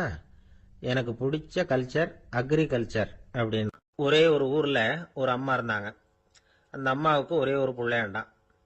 அவனுக்கு ரொம்ப அக்கறையோட கல்யாணம் பண்ணி வச்சாங்க. கல்யாணம் முடிஞ்சதும் மருமக பொண்ணு வீட்டுக்கு வந்து சேர்ந்தது. அப்பாடா, என் கடமை முடிஞ்சது, இனிமே அக்கடான்னு எங்கேயாவது ஒரு மூலையில படுத்து கிடக்கலாம் அப்படின்னு நினைச்சாங்க அந்த அம்மா. ஆனா நினைக்கிறபடி எங்க நடக்குது? அதுக்கப்புறம் தான் பிரச்சனையே ஆரம்பமாச்சு. மருமகள் குணம் சரியில்லை, ஒரு மாதிரி. அந்த பொண்ணு வீட்டுக்கு வந்ததுமே முதல் வேலையா மாமியாரை பார்த்து, அதுதான் நான் வந்துட்டேன்ல, இனிமே உங்களுக்கு என்ன வேலைங்க, புறப்பட வேண்டியது தானே, காசி ராமேஸ்வரம்னு எங்கேயாவது போங்க அப்படின்னுட்டு தான். மாமியாரை பார்த்தாங்க, கொஞ்சம் யோசனை பண்ணாங்க. இந்த பாருமா, நீ இப்படி சொல்றதுக்கு முன்னாடியே வீட்டை விட்டு புறப்படணுங்கிற முடிவுக்கு நான் வந்துட்டேன். வீட்டை மட்டும் இல்லை, இந்த உலகத்தை விட்டே கூட போறதுக்கு தயாரா இருக்கிறேன். ஆனா ஒரே ஒரு விஷயத்துக்காக என் உயிரை கையில பிடிச்சிக்கிட்டு இருக்கிறேன் அப்படின்னாங்களாம். என்ன விஷயம்னு கேட்டது இந்த மருமக பொண்ணு. வேற ஒண்ணும் இல்ல, என் பிள்ளைக்கு கல்யாணம் பண்ணி வச்சுட்டேன். ஒரு பேர புள்ள பிறந்து அதை என் கண்ணால பாத்துட்டேன்னா நான் எங்க வேணும்னாலும் போறதுக்கு தயாரா இருக்கிறேன் அப்படின்னாங்களாம் அந்த மாமியார். மாமியார் இப்படி சொல்றதுலயும் நியாயம் இருக்கிறதாக பட்டுது அந்த பொண்ணுக்கு. சரி, அப்படியே இருந்து பார்த்துட்டு போகலாம் அப்படின்னு அனுமதி கொடுத்தது. கொஞ்ச காலத்துல ஒரு பேரன் பிறந்தான். அந்த அம்மாவும் பேரனை கண்ணால பார்த்துட்டாங்க. சரி, பேரனை பார்த்தாச்சுல, இனிமே புறப்பட வேண்டியது தானே அப்படின்னது மருமக பொண்ணு. மாமியார் பார்த்தாங்க, நீ சொல்றது சரிதாம்மா, அதுல ஒன்றும் தப்பு இல்லை. என்னோட பேரன் உங்களை அம்மா அப்பான்னு கூப்பிடுறத என் காது குளிர கேட்டுட்டு போயிடுறேனே அப்படின்னாங்களாம். சரி, அந்த ஆசையை நிறைவேறட்டும் அப்படின்னு காத்துக்கிட்டு இருந்தாங்க. பேரன் வளர்ந்தான், நடந்தான், பள்ளிக்கூடம் போனா, பெரியவனானா. மருமக பொண்ணு மறுபடியும் மாமியாரை விரட்ட ஆரம்பிச்சுட்டுது, இன்னும் புறப்புள்ளையான்னு. இதை பாருமா, இது வரைக்கும் இருந்துட்டேன். பேரனோட கல்யாணத்தையும் கண்ணால பார்த்தாதான் இந்த கட்டை வேகும் போல இருக்குது அப்படின்னு சொல்லி ஒரு மாதிரியா பேச ஆரம்பிச்சாங்க. இதுவும் நியாயமான ஆசையாக தான் படுது அப்படின்னு அது யோசிச்சிருக்கு அந்த பொண்ணு. சரின்னு அதுக்கும் ஒத்துக்கிட்டது. உடனே பேரனுடைய கல்யாணமும் முடிஞ்சது ஒரு வழியா. இனிமே ஒரு நொடி கூட இங்க இருக்கக்கூடாது, புறப்படுங்க அப்படின்னு மாமியாரை விரட்டிச்சான் அந்த பொண்ணு. இப்ப அந்த மாமியார் தன்னோட மருமகளை பார்த்து சொல்றாங்க, இதோ கிளம்பிட்டேம்மா, என் மூட்டை முடிச்செல்லாம் கட்டிக்கிட்டேன், புறப்பட்டுட்டேன். அப்படியே நீயும் உன் துணிமணிகளை மூட்டை கட்டிக்கிட்டு கிளம்பிடும், என்னோட சேர்ந்து 2 பேருமா சேர்ந்து போயிடலாம் அப்படின்னாங்களாம். அந்த பொண்ணு முழிக்குது. முழிக்காதே, உனக்கும் ஒரு மருமக வந்துட்டா, இனிமே நீயும் ஒரு மாமியார் தானே, உனக்கும் இனிமே இங்க வேலை இல்லை, புறப்படு அப்படின்னாங்களாம். அப்பதான் அந்த பொண்ணு சிந்திக்க ஆரம்பிச்சுதான், தன்னோட தவறு புரிஞ்சுதான். இந்த தகவலை கேட்டுட்டு இருக்கிற மருமகள்லாம் இதை பத்தி கொஞ்சம் யோசிச்சு பார்க்கணுங்கிறதுக்காகத்தான் இதை சொல்றோம் மாமியார்கள் சார்பா. கொஞ்ச நாளைக்கு முன்னாடி ஒரு பொண்ணை பார்த்து பேசுகிற சந்தர்ப்பம் கிடைச்சிது ஒரு கல்யாண வீட்டில். அந்த பொண்ணு சொல்லிச்சு, சார் எனக்கு கல்யாணம் ஆகி 15 வருஷம் ஆகுது, நான் மாமியார்கிட்ட சண்டை போட்டதே இல்லை அப்படின்னு ரொம்ப அடக்கமாக சொல்லிச்சு. அது எப்படிம்மா சாத்தியமாச்சுன்னு கேட்டோம். எனக்கு கல்யாணம் ஆகி 15 வருஷம்தான் ஆச்சு, ஆனால் என் மாமியார் செத்து போய் 20 வருஷத்துக்கு மேலே ஆயிட்டுது அப்படின்னுது. ஒருத்தர் வேகமாக நடந்து போகிறார். கடத்தெருவில் ஒரு ஸ்வீட்டு கடையை பார்க்குறார். உடனே சடன் பிரேக் போட்டது மாதிரி நிற்கிறார். ஒரு ஸ்வீட் வாங்கி சாப்பிடலாமேன்னு மனசு சொல்லுது. டாக்டர் வேணாம்னு சொல்லியிருக்கிறார், உடம்புக்கு ஒத்துக்காது, அதனால் அது வேணாம்னு சொல்லுது அறிவு. இவர் மனசு சொல்கிறத கேட்கல, அறிவு சொல்கிறபடி கேட்குறார். அதனால் மறுபடியும் வேகமாக அங்கேருந்து நடந்து போயிடுறார். அவர் நல்ல மனுஷன். மனுஷனுக்கு அறிவும் இருக்குது, உணர்ச்சியும் இருக்குது. எதுக்கு எடுத்தாலும் உணர்ச்சி வசப்பட்டுக்கிட்டு இருக்கக்கூடாது, அறிவு வசத்தில் நாம் இருக்கணும். அப்போ தான் நாம் நல்லபடியாக வாழ முடியும். இல்லைன்னா அவஸ்தை தான். மகாபாரதத்தில் சந்தனுன்னு சொல்லி ஒரு அரசன் வர்றான். அவன் ஒரு சமயம் அறிவு வசப்படாமல் உணர்ச்சி வசப்படுறான். அதாவது ஒரு நாள் கங்கை கரையில் ஒரு அழகான பொண்ணை பார்க்குறான். இவனுடைய மனசு அவகிட்ட போயிடுது. அவளை கல்யாணம் பண்ணிக்கிறதுக்கு ஆசைப்படுறான். அந்த பொண்ணு சரின்னு சம்மதிக்கிறா. ஆனால் ஒரு நிபந்தனை போடுறா. அந்த நிபந்தனைக்கு சம்மதம்னு சொன்னாதான் உன்னை கல்யாணம் பண்ணிக்குவேன்னு சொல்றா. சரி, அவ போட்ட நிபந்தனை என்ன தெரியுமா? இது மாதிரி நான் உங்க மனசு புண்படுற மாதிரி எந்த காரியம் பண்ணாலும் நீங்க என்ன ஏன்னு கேட்கக்கூடாது, நான் செய்யற காரியத்தை தடுக்கவும் கூடாது. அப்படி நீங்க செஞ்சா அடுத்த கணமே நான் உங்களை பிரிஞ்சு போயிடுவேன். இதுதான் அந்த பொண்ணு போட்ட நிபந்தனை. சந்தன அரசன் இந்த நிபந்தனையை ஒத்துக்கலாமா? இதை அறிவுபூர்வமா யோசிச்சிருந்தா இதுக்கு கட்டுப்பட்டுருக்க மாட்டான். இந்த நிபந்தனைக்கு நான் சம்மதிக்க மாட்டேன்னு தான் சொல்லியிருக்கணும். ஆனால் அவன் அந்த நேரத்தில் உணர்ச்சி வசத்தில் இருந்தான். அதனால நீ என்ன சொன்னாலும் சரின்னு ஒத்துக்கிட்டான். அப்புறம் கல்யாணம் பண்ணிக்கிட்டான். இதனால என்ன ஆச்சு? 7 பச்சை இளம் குழந்தைகளை பிறந்த உடனே அவ கங்கையில் தூக்கி எறிஞ்சி கொல்லக்கூடிய கோர காட்சியை இவன் ஒன்று பின்னாடி ஒன்றா பார்க்க வேண்டியதாக போச்சு. கடைசியில் 8வது குழந்தை பிறந்ததுன்னு தான் அவனுடைய அறிவு மேலோங்குது. அந்த கொடிய செயலை தடுத்து நிறுத்துறான். அந்த 8வது குழந்தை தான் பின்னாடி பீஷ்மர் ஆகிறார்.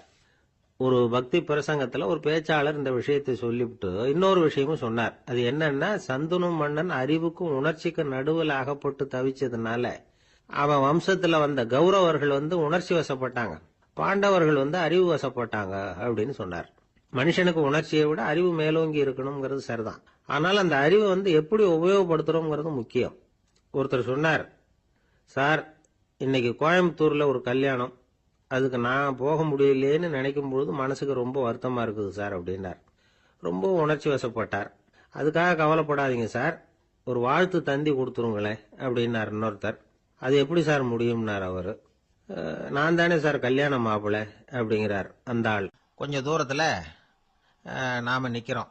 எட்டத்தில் இருந்துக்கிட்டு அவரை கவனிக்கிறோம். அவர் ஃபோனில் பேசுகிறத, அவர் பேசுகிற வார்த்தைகள் என்ன அப்படிங்கிறது நம்ம காதில் விழலை.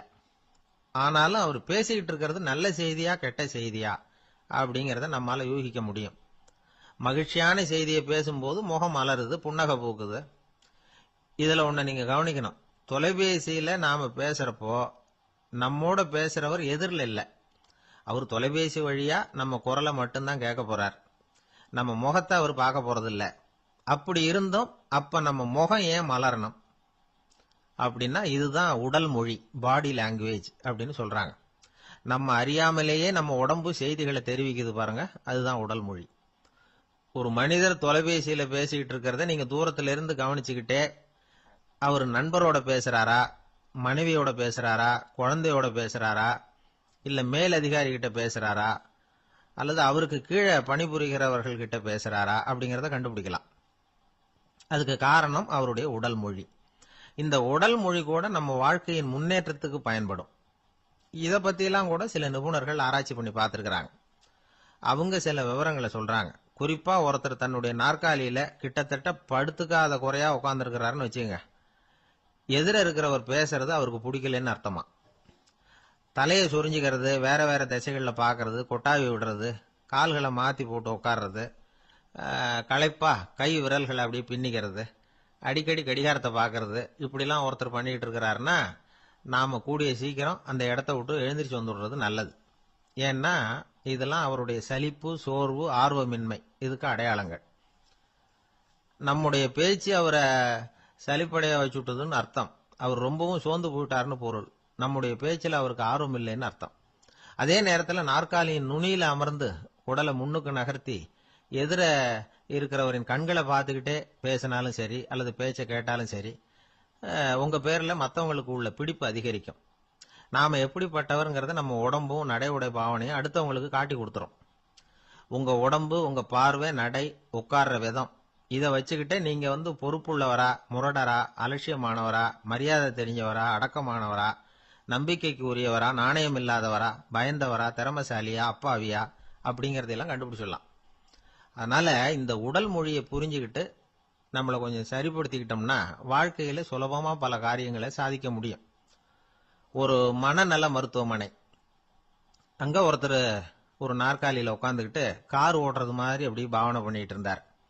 ஸ்டேரிங்கை திருப்புறது மாதிரி, பின்னாடி வர்ற வண்டியை நிக்க சொல்றது மாதிரி, அப்புறம் இவரு ஒதுங்கிக்கிட்டு அவருக்கு வழி விடுறது மாதிரி, இப்படிலாம் சேட்டைகள் பண்ணிட்டு இருந்தார் மனநல மருத்துவமனையில.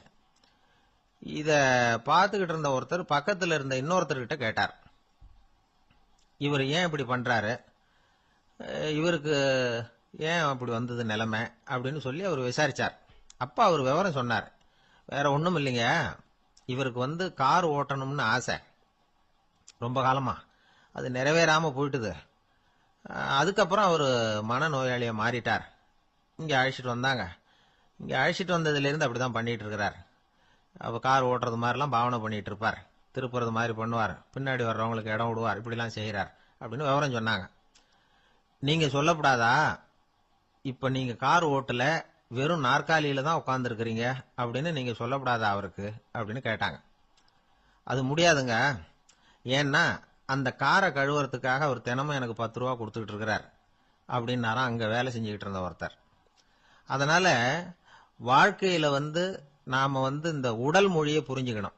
உடல் மொழிங்கிறது இப்ப ஆரம்பத்துல சொன்னது மாதிரி அந்த தொலைபேசியில பேசுறவங்கள தூரத்துல இருந்து பார்த்தாவே அவர் யாருகிட்ட பேசுறாரு, என்ன பேசுறாருன்னு தெரியும். நம்ம முகத்தை நல்லா வச்சுக்கணும். உடல் மொழியை நம்ம புரிஞ்சுக்கிட்டு பயன்படுத்த ஆரம்பிச்சோம்னா எந்த முயற்சி பண்ணினாலும் அதுல வெற்றி நிச்சயம். ஒரு கடற்கரை ஓரம், அங்க ஒரு சின்ன கிராமம், அந்த கிராமத்துல ஒரு சின்ன பள்ளிக்கூடம்.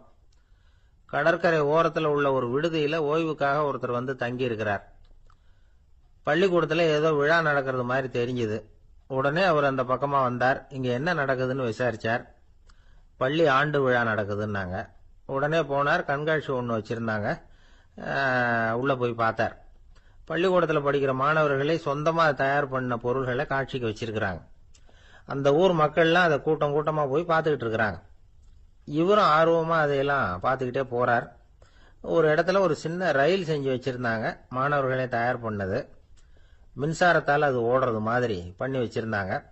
அதுல ஒரு சின்ன பொத்தான் இருக்கும், அது அமுக்குனா ரயில் ஓடும், சுத்தி சுத்தி வரும். மாணவர்கள் எதிரில் நின்று அதுக்கு விளக்கம் கொடுத்துக்கிட்டு இருக்கிறாங்க. இவரு அதை கவனிச்சார். ரயில் ஓடுறத பார்த்தார். அங்க நின்றுகிட்டு இருந்த மாணவர்கள் கிட்ட விளையாட்டா கேட்டார், ஏன்பா இந்த ரயில் எதனால ஓடுது அப்படின்னு கேட்டார். இவரு சக்தியினால ஓடுது அப்படின்னாங்க மாணவர்கள். அது என்ன சக்தின்னு கேட்டார். அதுக்கு பேரு மின்சாரம் அப்படின்னாங்க. சரி, நீங்க மின்சாரத்தை பார்த்துருக்கிறீங்களா அப்படின்னார். நாங்க பார்த்தது இல்லைங்க, ஆனா இதை செய்யறதுக்கு எங்களுக்கு உதவி பண்ண ஆசிரியர் ஒரு பட்டதாரி, ஒரு கால் அவர் பார்த்துருக்கலாம் அப்படின்னாங்க. அவர் எங்க இருக்காருன்னு கேட்டார். இதோ அழைச்சிட்டு வர்றோம்னு ஓடினாங்க. அவர் அழைச்சிட்டு வந்தாங்க. அவர்கிட்ட ஒரு பெரியவர் கேட்டார், மின்சாரத்தை நீங்க பார்த்துருக்கிறீங்களா அப்படின்னு. மின்சாரத்தை பார்க்கறதாவது நான் பார்த்ததே இல்லை. நான் பார்த்தது அது செயல்படுற விதத்தை தான். அது விளக்க எரிய வைக்குது, ரயில ஓட வைக்குது, இது மாதிரி எத்தனையோ எந்திரங்களை செயல்பட வைக்குது. ஆனா உண்மையிலேயே அது என்னன்னு எனக்கு தெரியாது. ஒருவேளை இந்த பள்ளிக்கூடத்து தலைமை ஆசிரியருக்கு தெரிஞ்சிருக்கலாம், ஏன்னா அவர் ஒரு மேல்நிலை பட்டதாரி அப்படின்னாராம் அவரு. சரின்னு போய் தலைமை ஆசிரியரை கூப்பிட்டுக்கிட்டு வந்தாங்க. அவர்கிட்டயும் இதே கேள்வி கேட்டாராம் அவரு. மன்னிக்கணும், இந்த கேள்வி இதுவரைக்கும் யாரும் என்கிட்ட கேட்டதில்ல. சக்தியை யாரும் பார்க்க முடியாது, ஆனா அது செயல்படும் விதத்தை தான் பார்க்க முடியும் அப்படின்னாராம் அவரு. இப்போ இதுவரைக்கும் கேட்டுக்கிட்டு இருந்த பெரியவர் சிரிச்சார். சிரிச்சுட்டு சொன்னாராம், சரி அதுக்காக ஒன்றும் கவலைப்படாதீங்க, என்னுடைய பெயர் தாமஸ் ஆல்வா எடிசன் அப்படின்னாராம். இதை கேட்டதும் அங்க இருந்தவங்களுக்கெல்லாம் அதிர்ச்சி, ஆச்சரியம். என்னது, நீங்க தானா எடிசன்? நீங்க எவ்வளவு மின்சார கருவிகளை உண்டாக்கி இருக்கிறீங்க, நீங்களா இந்த கேள்வியை கேட்டது அப்படின்னாங்களாம். ஆமா, நான் தான் கேட்கிறேன், ஏன்னா நானே மின்சாரத்தை பார்த்தது கிடையாது அப்படின்னாராம் அவரு. அன்புங்கிறது இப்படிப்பட்டது தாங்கிறார் ஓஷோ. அன்புங்கிறது நம்ம உடற்கூறு அமைப்பில் இல்லை, அது நம்ம உடம்புல உள்ள சுத்த சக்தியின் வெளிப்பாடு. அதை உணரத்தான் முடியுமே தவிர பார்க்க முடியாது. அன்பே உன்னை நான் என் இருதயத்தில் வச்சிருக்கிறேன் அப்படின்னு எல்லாம் சொல்லுவான். இதெல்லாம் சும்மா. இது டாக்டர்கள் சொல்ற இருதயம் கிடையாது. அது ரத்தத்தை தள்ளுகிற ஒரு கருவி, அவ்வளவுதான். ஞானிகள் சொல்லுகிற இதயம் வேற, அது கண்ணுக்கு புலப்படாத ஒரு சக்தி. என்னுடைய இதயம் ரொம்ப விசாலமானது சார் அப்படின்னார் ஒருத்தர். அப்படிங்களான்னு ரொம்ப மரியாதையா, ஆமாங்க டாக்டர் அப்படிதான் சொல்றார், கொஞ்சம் வீங்கி போய் பெருசா இருக்குதான் அப்படின்னார். அள்ள அள்ள குறையாதது அட்சய பாத்திரம், அது நமக்கு தெரியும், கேள்விப்பட்டிருக்கிறோம். ஆனா போட போட நிரம்பாத ஒரு பாத்திரம் உண்டு. அது என்ன தெரியுமா? நம்மள பல பேர்கிட்ட அந்த பாத்திரம் உண்டு. அதுதான் பேராசை அப்படிங்கிற பாத்திரம். அதை நிறைவு செய்யவே முடியாது. பேராசையை பத்தி சுஃபி இலக்கியத்துல ஒரு பிரபலமான கதை உண்டாம். அதை ஒரு பெரியவர் எடுத்து சொல்லியிருக்கிறார். ஒரு மன்னர் நகர்வலம் போயிட்டு இருக்கார். ஒரு பிச்சைக்காரன் மன்னர் எதிரில் வரான். பிச்சை போடுங்கிறான். என்னுடைய அமைதியை கெடுக்காதே போங்கிறார் மன்னர். அவன் சிரிக்கிறான். அரசே, உங்களுடைய அமைதி கெடக்கூடிய நிலையில் இருந்தா அதுக்கு பேர் அமைதியே கிடையாது அப்படின்னு நானா. எதிரில் நிக்கிறது வெறும் பிச்சைக்காரன் இல்லை, யோகி அப்படிங்கிறத மன்னர் புரிஞ்சுக்கிட்டார். துறவியே, உங்களுக்கு என்ன வேணும்னாலும் கேளுங்க, கொடுக்குறேன்னாராம். அந்த துறவி மறுபடியும் சிரிக்கிறார். அரசே, உங்களால முடியாததையெல்லாம் கொடுக்க முடியும்னு சத்தியம் செய்யாதீங்க அப்படின்னார். மன்னருக்கு கோபம் வந்துட்டுது.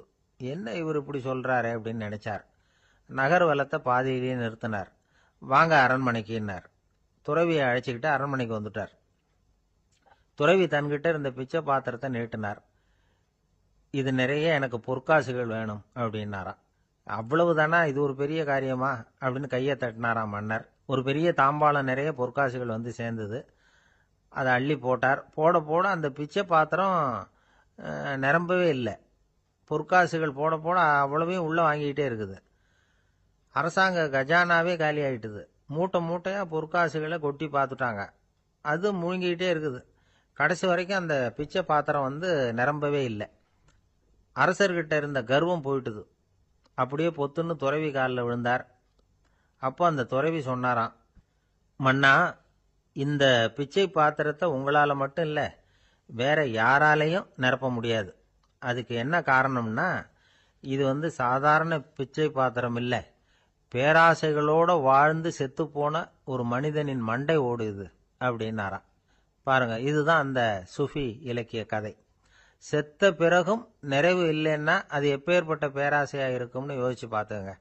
நம்மால் ஒருத்தர் கல்யாணம் பண்ணிக்க பொண்ணு பார்த்துக்கிட்டு இருந்தார். அழகு, அறிவு, படிப்பு எதுவும் தேவையில்லை, பணம் மட்டும் இருந்தா போதும் அப்படின்னு பார்க்கறவங்க கிட்ட எல்லாம் சொல்லி வச்சார். ரொம்ப நாளைக்கு அப்புறம் ஒரு பணக்காரர் கிடைச்சார். அவர் சொன்னார், இதை பாருங்க, எனக்கு 20 வயசுல ஒரு மகள், அவளை நீங்க கல்யாணம் பண்ணிக்கிட்டா 2 லட்சம் பணம் கொடுப்பேன். 25 வயசுல ஒரு பொண்ணு, அவளை கல்யாணம் பண்ணிக்கிட்டா 2.5 லட்சம் தருவேன். 30 வயசுல ஒரு பொண்ணு இருக்கா, அவளை கல்யாணம் பண்ணிக்கிட்டா 3 லட்சம் தருவேன். என்ன சொல்ற அப்படின்னாராம். இவன் கொஞ்ச நேரம் யோசிச்சு பார்த்துருக்கான். அதுக்கப்புறம் மெதுவா அவரை நிமிர்ந்து பார்த்து, ஏன் சார், உங்ககிட்ட 50 வயசுல ஏதாவது பொண்ணு இருக்கா அப்படின்னு கேட்டானா. ஒரு ஊர்ல ஒரு ஞானி இருக்கிறார். ரொம்ப பெரிய ஞானி. ரொம்ப வயசாயிட்டுது. கடைசி காலத்துல அவர்கிட்ட சில பேர் வந்தாங்க. உங்க குரு யார் அப்படின்னு கேட்டாங்க. அவர் நிமிர்ந்து பார்த்தார். எனக்கு ஆயிரக்கணக்கான குருமார்கள் உண்டு, அவங்க பேரெல்லாம் சொல்லணும்னா இந்த காலம் பத்தாது. ஆனா முக்கியமான ஒரு 3 பேரை பத்தி மட்டும் உங்களுக்கு சொல்றேன் அப்படின்னாராம். அப்புறம் சொன்னார், அந்த 3 பேர்ல ஒருத்தன் ஒரு திருடன். ஒரு சமயம் ஒரு பாலைவனம் வழியா நான் போய்கிட்டு இருந்தேன். அப்போ வழி தவறி போய் ஒரு கிராமத்துக்கு போயிட்டேன்.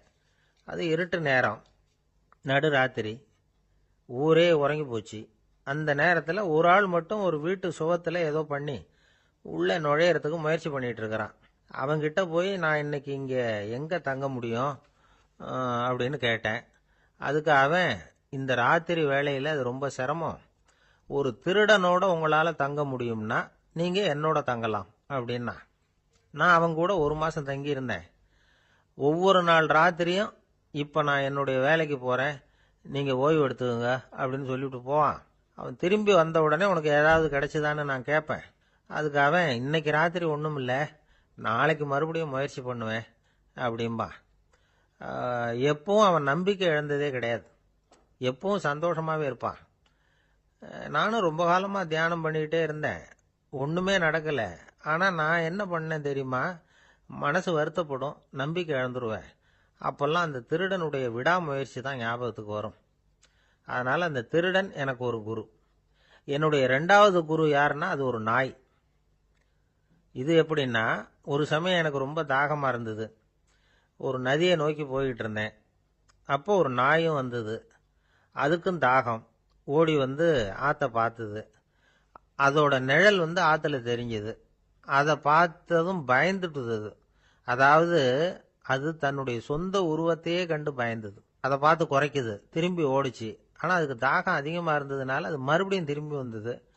பார்த்தா மறுபடியும் தண்ணியில் நாயோட உருவம் தெரியுது. இப்படி சில தடவை பண்ணிச்சு. இருந்தாலும் கடைசியில் தண்ணியில் குதிச்சுட்டுது துணிஞ்சி. இப்படி குதித்த உடனே அதோட உருவமும் மறைஞ்சுட்டுது. இதை பார்த்தேன். நான் என்ன புரிஞ்சுக்கிட்டேன்னா, எவ்வளவுதான் பயம் இருந்தால் கூட ஒருத்தன் தைரியமாக காரியத்தில் இறங்கணும் அப்படிங்கிறத புரிஞ்சுக்கிட்டேன். இந்த போதனை அந்த நாய்கிட்ட இருந்து எனக்கு கிடைச்சிது.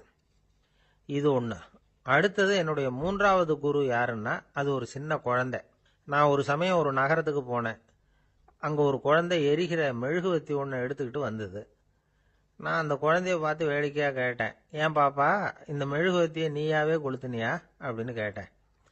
ஆமான்னுது அந்த குழந்தை. சரி, இந்த மெழுகுவத்தி முன்னாடி எரியாமல் இருந்தது, இப்போ எரியுது. இந்த மெழுகுவத்திக்கு வெளிச்சம் எங்கேருந்து வந்தது? அதை எனக்கு காட்ட முடியுமா அப்படின்னு கேட்டேன் அந்த குழந்தைகிட்ட. இதுக்கு அந்த குழந்தை சிரிச்சுக்கிட்டு அந்த மெழுகுவத்தியை ஊதி அணைச்சுட்டுது. அதுக்கப்புறம் என்னை பார்த்து கேட்டுது, இப்போ இந்த மெழுகுவத்தியின் வெளிச்சம் போனதை பார்த்தீங்க இல்லையா, அது எங்கே போச்சுன்னு எனக்கு சொல்லுங்க அப்படின்னுது. அந்த குழந்தை இப்படி கேட்டதும் என்கிட்ட இருந்த ஆணவம் அழிஞ்சுட்டுது. நான் படித்ததெல்லாம் அந்த வினாடியில் சுக்கு நூறாக போயிட்டுது. என்னுடைய முட்டாள்தனத்தை நான் உணர்ந்தேன் அப்படின்னு இவ்வளவும் அந்த ஞானி விவரமாக சொன்னாராம். அதனால் நாம் இன்னார்கிட்ட இருந்து தான் இதை கற்றுக்கணுங்கிறது இல்லை, யாருக்கிட்டே இருந்தும் எதையும் கற்றுக்கலாம். நம்மால் ஒருத்தன் ஒரு நாய் வளர்த்துக்கிட்டு இருந்தான். அந்த நாய்க்கு வால் கிடையாது. யாரோ ஏற்கனவே வெட்டி எடுத்துட்டாங்க. இந்த நாய் தான் சார் எனக்கு குரு, அதுகிட்டே இருந்து கூட நான் பாடம் கற்றுக்கிட்டு இருக்கிறேன் அப்படின்னா. அப்படி என்ன கற்றுக்கிட்டேன் அந்த வால் இல்லாத நாய்கிட்டே இருந்து அப்படின்னு கேட்டோம். நாம் யாருக்கிட்டையும் வாலாட்டக்கூடாது அப்படிங்கிற பாடத்தை அதுகிட்டே இருந்து தான் நான் கற்றுக்கிட்டேன் அப்படின்னா. ஒரு தீக்குச்சி தீப்பெட்டியை பார்த்து கேட்டுதான், நாம் 2 பேரும் தானே உரசிக்கிறோம், ஆனால் நான் மட்டும் தீப்பிடிச்சி எரிஞ்சு போகிறேன், நீ அப்படியே இருக்கிறியே அப்படின்னு தான். அதுக்கு தீப்பெட்டி சொல்லியிருக்குது, உனக்கு தலையில் கணம் இருக்குது அதனால் அழிஞ்சு போகிற அப்படின்னு தான். எப்படி இருக்கு பாருங்கள் இந்த பதில். தலையில் கணம் உள்ளவங்க யாருமே சரியாக இருக்க முடியாது. எவ்வளவு பெரியவங்களாக இருந்தாலும் சரி, ரொம்ப கஷ்டம்தான் அது. கர்வம்ங்கிறது கூடவே கூடாது. இதை விளக்கறதுக்கு மகான் ஒருத்தர் ஒரு சம்பவத்தை சொல்கிறார். அர்ஜுனன் வந்து தீர்த்த யாத்திரை பண்ணானா. அப்போது தென்னிந்தியாவுக்கு வந்திருக்கிறான். ராமேஸ்வரத்துக்கு போனப்போ அங்கே இலங்கைக்கு கல்லுலாம் அடுக்கி போடப்பட்டிருந்த பாலத்தை பார்த்தானா. ஒரு சின்ன குரங்கு அதுக்கு பக்கத்தில் விளையாடிக்கிட்டு இருந்திருக்கு. அதை பார்த்துட்டு அர்ஜுனன் சிரிச்சிருக்கான். ஏன் சிரிக்கிறேன்னு கேட்டிருக்கு அந்த குரங்கு. ராமன் மிகச்சிறந்த வில் வீரன். அப்படி இருக்கிறப்போ அவன் வந்து இலங்கைக்கு அம்புகளாலேயே ஒரு பாலம் கட்டியிருக்கலாம். அதை விட்டுட்டு போயும் உன்ன மாதிரி குரங்குகளை துணையாக வச்சுக்கிட்டு இப்படி ஒரு கருங்கல் பாலத்தை கட்டியிருக்கிறானே அப்படின்னானா. அம்புகளால் பாலம் கட்ட முடியுமா அப்படின்னு கேட்டுதான் குரங்கு. ஏன் முடியாது, என்னால் முடியுமேன்னு இருக்கான் அர்ஜுனன். அம்பால் பாலம் கட்டலாம், இருந்தாலும் என்ன மாதிரி குரங்குகள் ஏறி நடந்தா அது தாங்குமா? அதனால தான் ராமர் வந்து கருங்கல் பாலமே கட்டினார் அப்படின்னுது குரங்கு சொல்லிச்சான். அப்படியே சொல்கிற, நான் வேணும்னா இப்போ அம்புகளாலேயே ஒரு பாலத்தை கட்டுறேன், நீ அது மேலே ஏறி நடந்து பார். பாலம் விழுந்துட்டுதுன்னா நான் தீ மூட்டி அதில் குதித்து உயிர் தியாகம் பண்ணி விட்றேன் அப்படின்னு நான் ரொம்ப கோபமாக. உடனே அந்த சின்ன குரங்கு பெரிய உருவம் எடுத்துட்டு தான் கையில் கதையோடு அர்ஜுனன் முன்னாடி நிற்கிறான் அனுமன். பார்த்தா, என்னுடைய தலைவர் ராமரையா இழிவாக பேசுகிற, நீ இப்போ பாலம் கட்டு, நான் என்னுடைய பலத்தை காட்டுறேன் அப்படின்னா அனுமன். அர்ஜுனன் வந்து தன்னுடைய காண்டிபத்தை எடுக்கிறான், சரமாரியா அம்புகளை விடுறான். அதெல்லாம் ஒன்னோட ஒன்று கோத்துக்கிட்டு அப்படியே பாலம் மாதிரி நிற்கிது. அர்ஜுனன் தலை நிமிர்ந்து நின்னான். அனுமன் வந்து உயர கிளம்பி அங்கேருந்து பாலத்தில் வந்து பொத்துன்னு இறங்கினான். பாலம் அப்படியே நொறுங்கி போச்சு தூள் தூளா. என்ன அர்ஜுனா, இப்போ என்ன செய்ய போகிற அப்படின்னா ஏளனமா. அர்ஜுனன் தலையை தொங்க போட்டுக்கிட்டான். சொன்னபடி தீ மூட்டி அதில் குதிக்கிறதுக்காக 3 தடவை சுற்றி வந்தான். அப்போது கிருஷ்ணர் அங்கே வந்தார். என்ன அர்ஜுனா, என்ன நடக்குது, என்ன இது அப்படின்னு ஒன்றும் தெரியாத மாதிரி கேட்டார். அர்ஜுனன் வாயை திறக்கிறதுக்கு முன்னாடி அனுமன் வாயை திறந்தான், நடந்ததை சொன்னான். அர்ஜுனன் சவால் விட்டபடி உயிர் திறந்தே ஆகணும்னா அனுமன். கிருஷ்ணர் யோசனை பண்ணார். நல்லது, இந்த சவால் விட்டதுக்கும் நடந்ததுக்கும் யார் சாட்சி? பெரியவர் ஒருத்தரை சாட்சியாக வச்சுக்கிட்டல்லவா நீங்கள் இந்த போட்டியை நடத்தியிருக்கணும் அப்படின்னார். அதனால் என்ன, இப்போ மறுபடியும் அந்த போட்டியை நடத்திவிட்டா போச்சு, என்னால் அந்த அம்பு பாலத்தை நொறுக்க முடியாதா அப்படின்னா அனுமன். சரி, இப்போ மறுபடியும் அது நடக்கட்டும்னார் கிருஷ்ணர். அர்ஜுனன் அம்பு பாலம் அமைச்சான். அனுமன் ஏறி குதிச்சான். பாலம் அசைஞ்சு கொடுக்கவே இல்லை, அவ்வளோ உறுதியாக இருக்குது. இப்போ அனுமன் தலையை குனிஞ்சுக்கிட்டான். அர்ஜுனன் நன்றியோடு நிமிர்ந்து பார்த்தான். கிருஷ்ணருடைய தோள்கள்லேயும் முதுகள்லேயும் ரத்தம். என்ன சுவாமி, என்ன நடந்ததுன்னு நான் பதறி போய், உன் அம்பு பாலத்தை நான் தான் முட்டு கொடுத்து தாங்கிட்டு இருந்தேன். அனுமன் குதிச்சப்போ என் மேலே ஏற்பட்ட காயங்கள் இவை. பின்ன உன்னுடைய அம்பு பலத்தினாலேயா பாலம் நின்றுதுன்னு நினைக்கிற அப்படின்னாராம். முதல்ல அர்ஜுனன், அப்புறம் அனுமன் 2 பேருக்குமே கர்வ பங்கம் ஆயிட்டு தான். அதாவது அவங்க கிட்ட இருந்த கர்வம் போயிட்டுது. யாரா இருந்தாலும் கர்வம் கூடாதுங்கிறத இதிலிருந்து நாம புரிஞ்சுக்கணும். இந்த காலத்துல நாமெல்லாம் எந்த விஷயத்துக்கெல்லாம் கர்வப்பட்டு இருக்கோம் தெரியுமா? 2 பெண்கள் தங்களுடைய கணவன்மார்களை பத்தி ரொம்ப பெருமையா பேசிக்கிட்டாங்களாம். அதுல ஒரு அம்மா சொல்லியிருக்கு, என் வீட்டுக்காரர்கிட்ட எந்த சப்ஜெக்ட் கொடுத்தாலும் சரி அந்த விஷயத்தை பத்தி அழகா 1 மணி நேரம் பேசுவார் அப்படின்னாங்களாம். உடனே இன்னொரு அம்மா, அது என்ன பிரமாதம், என் வீட்டுக்காரருக்கு சப்ஜெக்டே தேவையில்லை, விஷயமே இல்லாம நாள் பூரா பேசிக்கிட்டு இருப்பார் அப்படின்னாங்களாம். பந்திக்கு முந்தர ஆசாமிகள் நம்மள பல பேர் உண்டு. அப்படி முந்தறதுக்கு கூட முயற்சி பண்றவங்க நிறைய பேர் இருக்கிறாங்க. இதுல என்ன ஒரு விஷயம்னா, பந்திக்கு முந்தறது கூட தப்பு இல்லை. ஆனா அப்படி ஒரு விருந்துல ஆளா போய் உட்காந்து சாப்பிட்டா கூட வெளியில வர்றப்ப என்ன பெரிய விருந்து வச்சுட்டான், சாம்பாரில் உப்பு இல்லை, ரசத்தில் காரம் இல்லை அப்படின்னு குறை சொல்லிகிட்டே வர்றது இருக்கு பாருங்க, அது சரியில்லை, நாகரிகமும் இல்லை. கல்யாண பத்திரிகையில் என்ன போட்டிருக்குது, என் பொண்ணுக்கும் இன்னார் பையனுக்கும் கல்யாணம், எல்லாரும் குடும்பத்தோடு வந்திருந்து மணமக்களை ஆசீர்வதிக்கணும், இப்படி தானே போட்டிருக்கோம். குடும்பத்தோடு விருந்து சாப்பிட்டு சாப்பாடு எப்படி இருக்குன்னு அபிப்பிராயம் சொல்லிவிட்டு போங்க அப்படின்னா போட்டிருக்கு கல்யாண பத்திரிகையில். ஒருத்தர் வீட்டு விசேஷத்துக்கு போயிருக்கோம்னா எவ்வளவோ அசௌகரியங்கள் நமக்கு ஏற்படலாம். ஏராளமான கூட்டம் வந்திருக்கும். எல்லாரையும் அவங்க தனித்தனியாக கவனிச்சுக்கிட்டு இருக்க முடியாது. நாம தான் அனுசரித்து நடந்துக்கணும். நாமளா போய் வாழ்த்த வேண்டியவங்களை வாழ்த்தி விட்டு சேரணும். அதை விட்டுட்டு பத்திரிக்கை கொடுத்தானேன்னு போனேன், கவனிப்பே சரியில்லை அப்படின்னு புலம்பிக்கிட்டு இருக்கக்கூடாது. ஒரு விருந்துக்கு போனால் அங்கே எப்படி நடந்துக்கணும் அப்படிங்கிறத பற்றி கூட அனுபவசாலிகள் சில விவரங்கள்லாம் சொல்லியிருக்கிறாங்க.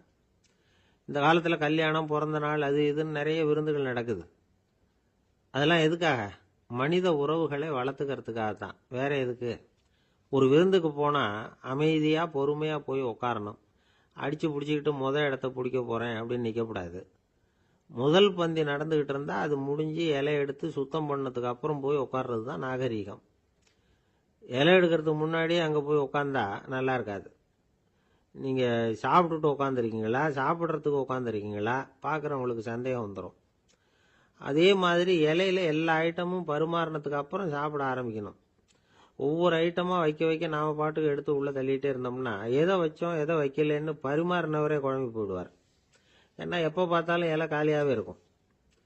சாப்பிட்றப்போ உங்கள் சாப்பாட்டையே நீங்கள் கவனிக்கணும். அடுத்தவங்க இலையில என்ன இருக்குது, பக்கத்தில் இருக்கிறவர் எதை அதிகமாக சாப்பிட்றார், இதெல்லாம் நமக்கு என்னத்துக்கு? எல்லாரும் சாப்பிட்டு முடிக்கிற வரைக்கும் பொறுமையாக இருக்கிறது தான் நல்லது. நீங்கள் மட்டும் திடீர்னு பாதியில் எழுந்திரிச்சு பக்கத்தில் இருக்கிறவங்களுக்கு சங்கடமாக இருக்குமேங்கிறதெல்லாம் யோசிக்காமல் நீங்கள் பாட்டு எழுந்திரிச்சு போகக்கூடாது. பக்கத்தில் உள்ளவங்க உங்களை எழுந்திரிக்க சொன்னால் எழுந்திரிச்சு போகலாம். விருந்துகளில் சாப்பாட்டை வீணாக்கிறதே ஒரு நாகரிகமாக போட்டுது. இந்த காலத்தில் சாப்பாட்டுக்கே கஷ்டப்பட்டுக்கிட்டு பல பேர் இந்த உலகத்தில் இருக்கிறப்போ சாப்பாட்டை வீணாக்கிறது எவ்வளோ பெரிய மோசங்கிறத நினச்சி பார்க்கணும். வேணுங்கிற அளவுக்கு கேட்டு வாங்கி சாப்பிட்றது தான் முறை. விருந்தில் இந்த பஃபே அப்படின்னு சொல்லி ஒரு முறை சொல்கிறாங்கல்ல, அதாவது உணவு வகைகளையெல்லாம் பொதுவாக ஒரு இடத்துல வச்சுடுறது, நமக்கு தேவையானதை நாமே எடுத்து ஒரு தட்டில் போட்டுக்கிட்டு சாப்பிட வேண்டியது. இதில் கூட சில பேர் தேவைக்கு அதிகமாக எடுத்து போட்டுக்கிட்டு வீணாக்குறாங்க. சில சமயம் கடைசியாக சாப்பிட போகிறவங்களுக்கு எல்லா ஐட்டமும் கிடைக்காம போகலாம். அதை போய் பெருசு பண்ணிகிட்டு இருக்கக்கூடாது. என்ன சார், இந்த அளவுக்கு கூடவா நாகரிகம் தெரியாமல் இருக்கிறோம், இதை போய் பெருசாக சொல்ல வந்துட்டீங்களே அப்படின்னு நினைக்கலாம். ஒருத்தர் 2 பேருக்கு இந்த விவரம் தேவைப்படலாம். அவங்க காதலையும் இது விழட்டுமேங்கிறதுக்காக தான் இது. ஒரு பெரிய கல்யாண விருந்து நடந்துக்கிட்டு இருந்தது. விருந்து மண்டபத்து வாசலில் ஒருத்தர் நின்றுக்கிட்டு வர்றவங்களையெல்லாம் ரொம்ப மரியாதையாக வணங்கி உள்ளே அனுப்பி வச்சுக்கிட்டு இருந்தார். எப்படி தெரியுமா? வர்றவங்க கையெல்லாம் பிடிச்சி முத்தம் கொடுத்து அதுக்கப்புறம் உள்ளே அனுப்பி வச்சுக்கிட்டு இருந்தாராம். கூட்டம்லாம் முடிஞ்சதுக்கப்புறம் அவர்கிட்ட போய் கேட்டிருக்கிறாங்க, சார் நானும் எவ்வளவோ விருந்துகளுக்கு போயிருக்கிறேன், இருந்தாலும் இவ்வளவு மரியாதையாக வர்றவங்க கைக்கெல்லாம் முத்தம் கொடுத்து வரவேற்கிறத இங்கே தான் பார்க்குறேன் அப்படின்னு சொன்னாங்க. அதுக்கு அவர் சொன்னார், அட போங்க சார், நான் முத்தம் கொடுக்கல, முந்தின பந்திக்கு வந்து சாப்பிட்டவங்களே அடுத்த பந்திக்கும் வர்றாங்களான்னு மோந்து பார்த்து அனுப்பி வச்சுக்கிட்டு இருந்தேன் அப்படின்னார். இயேசுநாதர்கிட்ட ஒருத்தர் வந்து கேட்டாராம், இயேசுவே என்னை எவ்வளவு நேசிக்கிறீர்கள் அப்படின்னு. அவர் தன்னுடைய இரு கைகளையும் அகல விரித்து இவ்வளவு என்று சொல்லி சிலுவையில் உயிர் நீத்தார் அப்படின்னு சொல்லுவாங்க. அதாவது அந்த நேசிப்புக்கு எல்லை கிடையாது, அதே போல மன்னிப்புக்கும் எல்லை கிடையாது. இது இயேசுநாதர் சொல்லி கொடுத்த ஒரு பாடம். இயேசுனுடைய சீடர்கள்ல ஒருத்தன் பீட்டர், அவன் ஒரு நாள் இயேசுநாதர்கிட்ட கேட்டிருக்கான், இயேசுவே நான் வந்து என்னுடைய தம்பி கிட்ட அடிக்கடி சண்டை போட்டுக்கிட்டு இருக்கிறேன், என்னுடைய சகோதரன் கூட, அவனை நான் எத்தனை தடவை மன்னிக்கிறது? ஏற்கனவே 7 தடவை அவனை மன்னிச்சுட்டேன் அப்படின்னு சொல்லியிருக்கிறான். அப்போ இயேசு சொன்னாராம், மன்னிக்கிறதுக்கு எத்தனை தடவைங்கிற கணக்கெல்லாம் கிடையாது, எத்தனை தடவை உன்னுடைய சகோதரன் உன்னை கோபப்படுத்துகிறானோ அத்தனை தடவை நீ மன்னிக்கிறதுக்கும் தயாரா இருக்கணும், அதுதான் அப்படின்னு சொன்னாராம். அப்போ இவனுக்கு ஒன்றும் புரியல, இது என்ன அவன் தப்பு பண்ணிக்கிட்டே இருப்பான், நாம மன்னிச்சுக்கிட்டே இருக்கிறதா அப்படிங்கிறது மாதிரி குழப்பமா இருந்திருக்கிறான். அப்போ இயேசுநாதர் தன்னுடைய சீடன் பீட்டர்கிட்ட ஒரு கதை சொன்னாராம். அந்த கதை இன்றைக்கு நாம வந்து எல்லாரும் சிந்தித்து பார்க்க வேண்டிய ஒரு கதை. அதாவது மன்னிப்பை விரும்புகிறவர்கள் மன்னிக்கவும் தயாராக இருக்க வேண்டும் அப்படிங்கிறது தான் அந்த கதையினுடைய தத்துவம். அந்த இயேசுநாதர் சொன்ன கதை என்னன்னா, ஒரு மன்னர் இருந்தார். அவர் ஒரு நாள் அரண்மனையில் உட்காந்து கணக்கு வழக்குகள்லாம் பார்த்துக்கிட்டு இருந்தார். நம்ம அரண்மனையிலிருந்து யார் யார் அரசாங்க கடன் வாங்கியிருக்கிறாங்க, யார் யார் திருப்பி செலுத்தி இருக்கிறாங்க அப்படிங்கிற விவரத்தையெல்லாம் பார்த்துக்கிட்டு இருந்தார். அப்போதான் புரிஞ்சுது, அந்த அரண்மனையில் வேலை செய்கிற ஒருத்தனே அரசாங்க கடன் ஒரு வாங்கியிருக்கிறான். எவ்வளவு? 10,000 பொற்காசுகள் வாங்கியிருக்கான் கடன். இந்த 10,000 பொற்காசுகளை திருப்பி செலுத்தலை அரசாங்கத்துக்கு. இது மன்னர் கவனத்துக்கு வந்தது. உடனே நம்ம அரண்மனையில் இருக்கிறவனே அரசு கடன் வாங்கி திருப்பி செலுத்தாம இருக்கான், அவனை கூப்பிட்டு வாங்கன்னு சொல்லி கூப்பிட்டுட்டு வந்தாங்களாம். விசாரிச்சிருக்கிறாங்க, என்னப்பா நீ எவ்வளவு ஒன்று? ஆமாங்க 10,000 பொற்காசுகள் வாங்கியிருக்கிறேன், இன்னும் திருப்பி கட்டலைன்னு இருக்கான். உடனே அவர் மன்னர் சொல்லியிருக்கிறாரு, நம்ம சட்டத்திட்டப்படி நீ உடனே பணத்தை திருப்பி கட்டிடு, அப்படி உன்னால கட்ட முடியலன்னா உன்னுடைய வீடு வாசல் சொத்து சுகம் எல்லாத்தையும் வித்து அந்த பணத்தை அரசு கருவூலத்தில் சேர்த்துக்கிறதுக்கு நானே ஏற்பாடு பண்ணிடுறேன் அப்படின்னு அந்த மன்னர் சொன்னாராம். இவன் அப்படியே அதிர்ச்சி ஆயிட்டான், அப்படியே பொத்துன்னு காலில் விழுந்தானா, மன்னா என்னை மன்னிச்சுங்க, என்னால் முடியல, எனக்கு மன்னிப்பு கொடுங்க அப்படின்னு இருக்கான். உடனே அவர் எழுந்திருச்சு, சரி நீ மன்னிப்பு கேட்டுவிட்ட, அதனால உன்னை மன்னிக்கிறேன், நீ பணம் கட்ட வேண்டாம் அப்படின்னு சொல்லி அந்த மன்னர் அவனை விட்டுட்டாராம். பணத்தையும் தள்ளுபடி பண்ணிட்டார், நீ திருப்பி கட்ட வேண்டான்னு. இவனுக்கு ரொம்ப மகிழ்ச்சி, அதனால ரொம்ப உல்லாசமா வந்துட்டு இருக்கிறான். தெருவில் வந்துகிட்டு இருக்கிறப்ப இவங்கிட்ட கடன் வாங்கின ஒருத்தன் எதுக்கு வந்துகிட்டு இருக்கான். அவன் இவங்கிட்ட ஒரு 100 பொற்காசுகள் கடன் வாங்கியிருக்கான். அவன் வந்தான், இவன் போய் அவன் சாட்டையை பிடிச்சிக்கிட்டான், நீ எப்படா என் கடனை திருப்பி கொடுக்க போறேன்னு. அவன் இப்போ முடியல, கொஞ்சம் பொறுத்துக்கா, அப்புறம் தாரேன் இருக்கான். அதெல்லாம் முடியாது, நீ கொடுத்துதான் ஆகணும் அப்படின்னு இவன் புடிவமா சொல்றான். இப்ப நிலைமையை பாருங்க, இவன் ஏற்கனவே இவன் 10,000 பொற்காசுகள் அரசாங்கத்துல கடன் வாங்கினா அதுக்கு மன்னிச்சு விட்டுட்டார் இவனை. ஆனா இவன் இன்னொருத்தனை மன்னிக்கிறதுக்கு தயாரா இல்ல. இவங்கிட்ட கடன் வாங்கின இன்னொருத்தன் 10 பொற்காசுகள், அவனை மன்னிக்க தயாரா இல்ல. அவனை கொண்டு போய் நீதிமன்றத்துல கொண்டு போய் நிறுத்தி தண்டனை வாங்கி கொடுத்துட்டான். நீதிபதி என்ன சொன்னாரு, அந்த இவன் வாங்கின பொற்காசுகளை திருப்பி கட்டுற வரைக்கும் ஜெயிலில் இருக்கணுங்கிறது தீர்ப்பு. ஆனா உடனே அரசர் காதுல வந்து விழுந்தது. சொல்லிட்டாங்க, உங்ககிட்ட மன்னிப்பு வாங்கிட்டு போனானே ஒருத்தன், அவன் இன்னொருத்தனை மன்னிக்கிறதுக்கு தயாரா இல்லை, அவனை கொண்டு போய் ஜெயிலில் அடைச்சுட்டான் அப்படின்னு. உடனே மன்னர் பார்த்தார், இவனை மறுபடியும் கூப்பிட்டு வர சொன்னார். தபாரப்பா, நான் உன்னை மன்னிச்சு விட்டேன், ஆனா நீ இன்னொருத்தனை மன்னிக்கிறதுக்கு தயாரா இல்லை, அதனால என்னுடைய தீர்ப்பையும் மாத்துறேன், நீயும் அரசு கடன் தீர்ற வரைக்கும் ஜெயிலில் தான் இருக்கணும் அப்படின்னு சொல்லி ஜெயிலுக்கு அனுப்பிச்சுட்டாராம். இப்படி ஒரு கதையை இயேசுநாதர் தன்னுடைய சீடருக்கு சொன்னதாக ஒரு வரலாறு. அது என்ன, அதுல இருந்து நாம புரிந்து கொள்ள வேண்டியதுன்னா, நாம மன்னிக்கப்படணும்னு நாம விரும்புறோம்னா நாம இன்னொருத்தரை மன்னிக்கிறதுக்கு தயாரா இருக்கணும். அதனால நாம இன்னொருத்தரை யாரையும் மன்னிக்க மாட்டோம், ஆனா என்ன இன்னொருத்தர் மன்னிக்கணும் அப்படிங்கறது மாதிரி செய்யக்கூடாதுன்னு சொல்லுவாங்க. அது மாதிரி நாம இப்போ இது தப்பா புரிஞ்சுக்கிறவங்களும் இருக்கிறாங்க. பாவம் மன்னிப்புங்கிறதுலாம் எதுக்குன்னா, அதாவது மறுபடியும் பாவம் செய்யாம இருக்கிறதுக்காக தான். அதான் மன்னிக்கிறாரே அப்படிங்கிறதுக்காக மறுபடியும் பாவம் பண்ணிட்டு இருக்கிறது இல்லை. அதான் ஒருத்தர் கேட்டாராம், பாவத்திலிருந்து மன்னிப்பு கிடைக்கணும்னா நீ என்ன செய்யணும் அப்படின்னு கேட்டிருக்காரு. அதுக்கு அவன் சொல்லியிருக்கிறான், நான் முதல்ல பாவம் செய்யணும், அப்போதானே மன்னிப்பு கிடைக்கும் அப்படின்னு நானா. இப்படிப்பட்டவர்கள் தான் இன்னைக்கு உலகத்தில் அதிகமாக இருக்கிறாங்க. அதனால் இந்த மன்னிப்பின் மகத்துவங்கிறது இயேசுநாதர்கிட்டேருந்து தான் நாம் புரிஞ்சுக்கணும். அந்த இயேசு சொன்ன அந்த மன்னிக்கிற மனோபாவம் இருந்தால் இன்னைக்கு உலகம் பூராவும் அமைதி பூங்காவாக இருக்கும். அதில் ஒன்றும் ஆச்சரியமே இல்லை, அதில் ஒன்றும் சந்தேகமும் இல்லை. அதனால் மன்னிக்கிற மனோபாவத்தை நாம் எல்லாரும் நமக்குள்ளே வளர்த்து கொள்ள வேண்டும். அப்படிங்கிறது தான் நாம் இன்றைக்கு எல்லோரும் சிந்தித்து பார்க்க வேண்டிய ஒரு செய்தி. ஒரு மனுஷனுக்கு 3 விதத்தில் கர்வம் உண்டாகிறதுக்கு வாய்ப்பு உண்டு. பணம், பதவி, புகழ். பணம் அதிகமாக வந்தால் கர்வம் வரலாம், பதவி பெருசாக வந்துட்டுதுன்னா கர்வம் வரலாம், புகழ் அதிகமாக போனாலும் கர்வம் வரலாம். இந்த 3 வகையான கர்வத்துக்கும் இடம் கொடுக்காம இருக்கிறாங்க பாருங்க, அவங்க தான் சிறந்த மனிதர்கள். ஒரு பெரிய பொறுப்பில் இருக்கிறவங்களுக்கு கர்வம் வந்துடக்கூடாது. அப்படி வந்துட்டுதுன்னா அது எல்லாருக்கும் இடைஞ்சல். ஒரு ராஜா இருந்தார். அவர் ஒரு நாள் தன்னுடைய தலைநகரத்தை சுற்றி வந்துகிட்டு இருந்தார். ஒரு இடத்துல ஒரு அழகான நிலத்தை பார்த்தார்.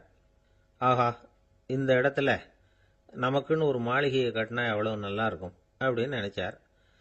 ராஜா நினைச்சா அது முடியாத காரியமா? சரி, இந்த நிலம் யாருக்கு சொந்தம்னு விசாரிங்க அப்படின்னார் பக்கத்தில் இருந்தவங்க கிட்ட. அவங்கெல்லாம் ஓடி போய் விசாரிச்சாங்க. அந்த இடம் ஒரு வயசான கிழவிக்கு சொந்தம், வயசான அம்மாவுக்கு சொந்தமா. அந்த அம்மா தான் அதில் ஒரு குடிசையை போட்டு குடியிருந்துட்டு இருக்கிறாங்க. சரி, அந்த நிலத்துக்கு ஒரு விலையை நிர்ணயம் பண்ணி அதை அந்த வயசான அம்மா கிட்ட கொடுத்துருங்கோ அப்படின்னு உத்தரவு போட்டார் ராஜா. ஆனால் அந்த அம்மா, இது எங்கள் பூர்வீக இடம், இதை விற்க மாட்டேன் அப்படின்னு சொல்லிவிட்டுது. சரி, 2 பங்கு விலை கொடுக்குறோம்னு சொல்லி பாருங்க அப்படின்னாங்க. அப்படியே சொன்னாங்க அரண்மனை ஆட்கள். அதுக்கும் சம்மதிக்கலை அந்த அம்மா. இதை கேள்விப்பட்டதும் ராஜாவுக்கு கோபம் வந்துட்டுது. தன்னுடைய ஆளுங்களை கூப்பிட்டார். போய் அந்த குடிசையை பிரித்து எறிங்க, காசெல்லாம் ஒன்றும் கொடுக்காதீங்க அப்படின்னு கத்தினார். அவ்வளோதான். அடுத்த நிமிஷம் அரண்மனை ஆசாமிகள் போனாங்க, குடிசையை பிரித்து எரிஞ்சாங்க. அந்த வயசான அம்மா இருக்கு, அதுவும் அந்த இடத்த விட்டு துரத்தி விட்டாங்க. அந்த இடத்துல ஒரு அரச மாளிகையை கட்டி முடிச்சிட்டாங்க. அந்த வயசான அம்மா பாவம், ராஜாவே இப்படி பண்ணால் யாருக்கிட்ட போய் முறையிட முடியும்? ஒரு ஞானி இருந்தார், அவர்கிட்ட போய் சொன்னாங்க.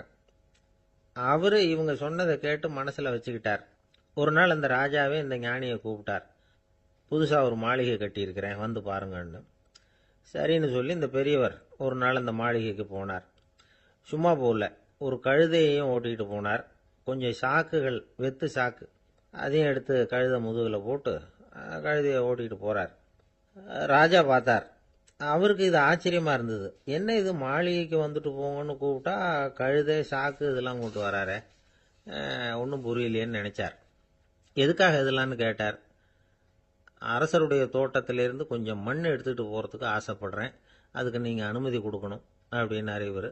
இது என்ன வேடிக்கையான கோரிக்கையாக இருக்குது அப்படின்னு நினைச்சார் ராஜா. இருந்தாலும் மண்ணு தானே கேட்குறாரு, எடுத்துகிட்டு போகட்டுமே அப்படின்னு நினைச்சார். சரின்னு அனுமதி கொடுத்தார். அந்த பெரியவர் தோட்டத்துக்கு போனார், மண்ணை வெட்டினார், சாக்கில் போட்டு நிரப்புனார்.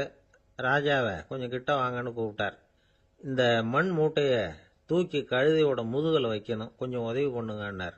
ஓ, பண்ணுறேனே அப்படின்னு சொல்லி ராஜா கிட்ட போனார். மூட்டையை தூக்கி பார்க்குறாரு, முடியல, திணறி போயிட்டார். இப்போ அந்த ஞானி பேசினாராம். அரசே, இந்த ஒரு சாக்கு மண்ணையே உங்களால் தூக்க முடியல, அந்த கிழவிகிட்ட இருந்து அந்த அக்கிரமமாக அபகரித்த இந்த தோட்டம் பூராவையும் சுமக்கணும்னு ஆசைப்படுறீங்களே, அது உங்களால் முடியுமா அப்படின்னு கேட்டாராம். ராஜா யோசனை பண்ண ஆரம்பித்தார். தன்னுடைய செயலுக்காக வருத்தப்பட்டாராம்.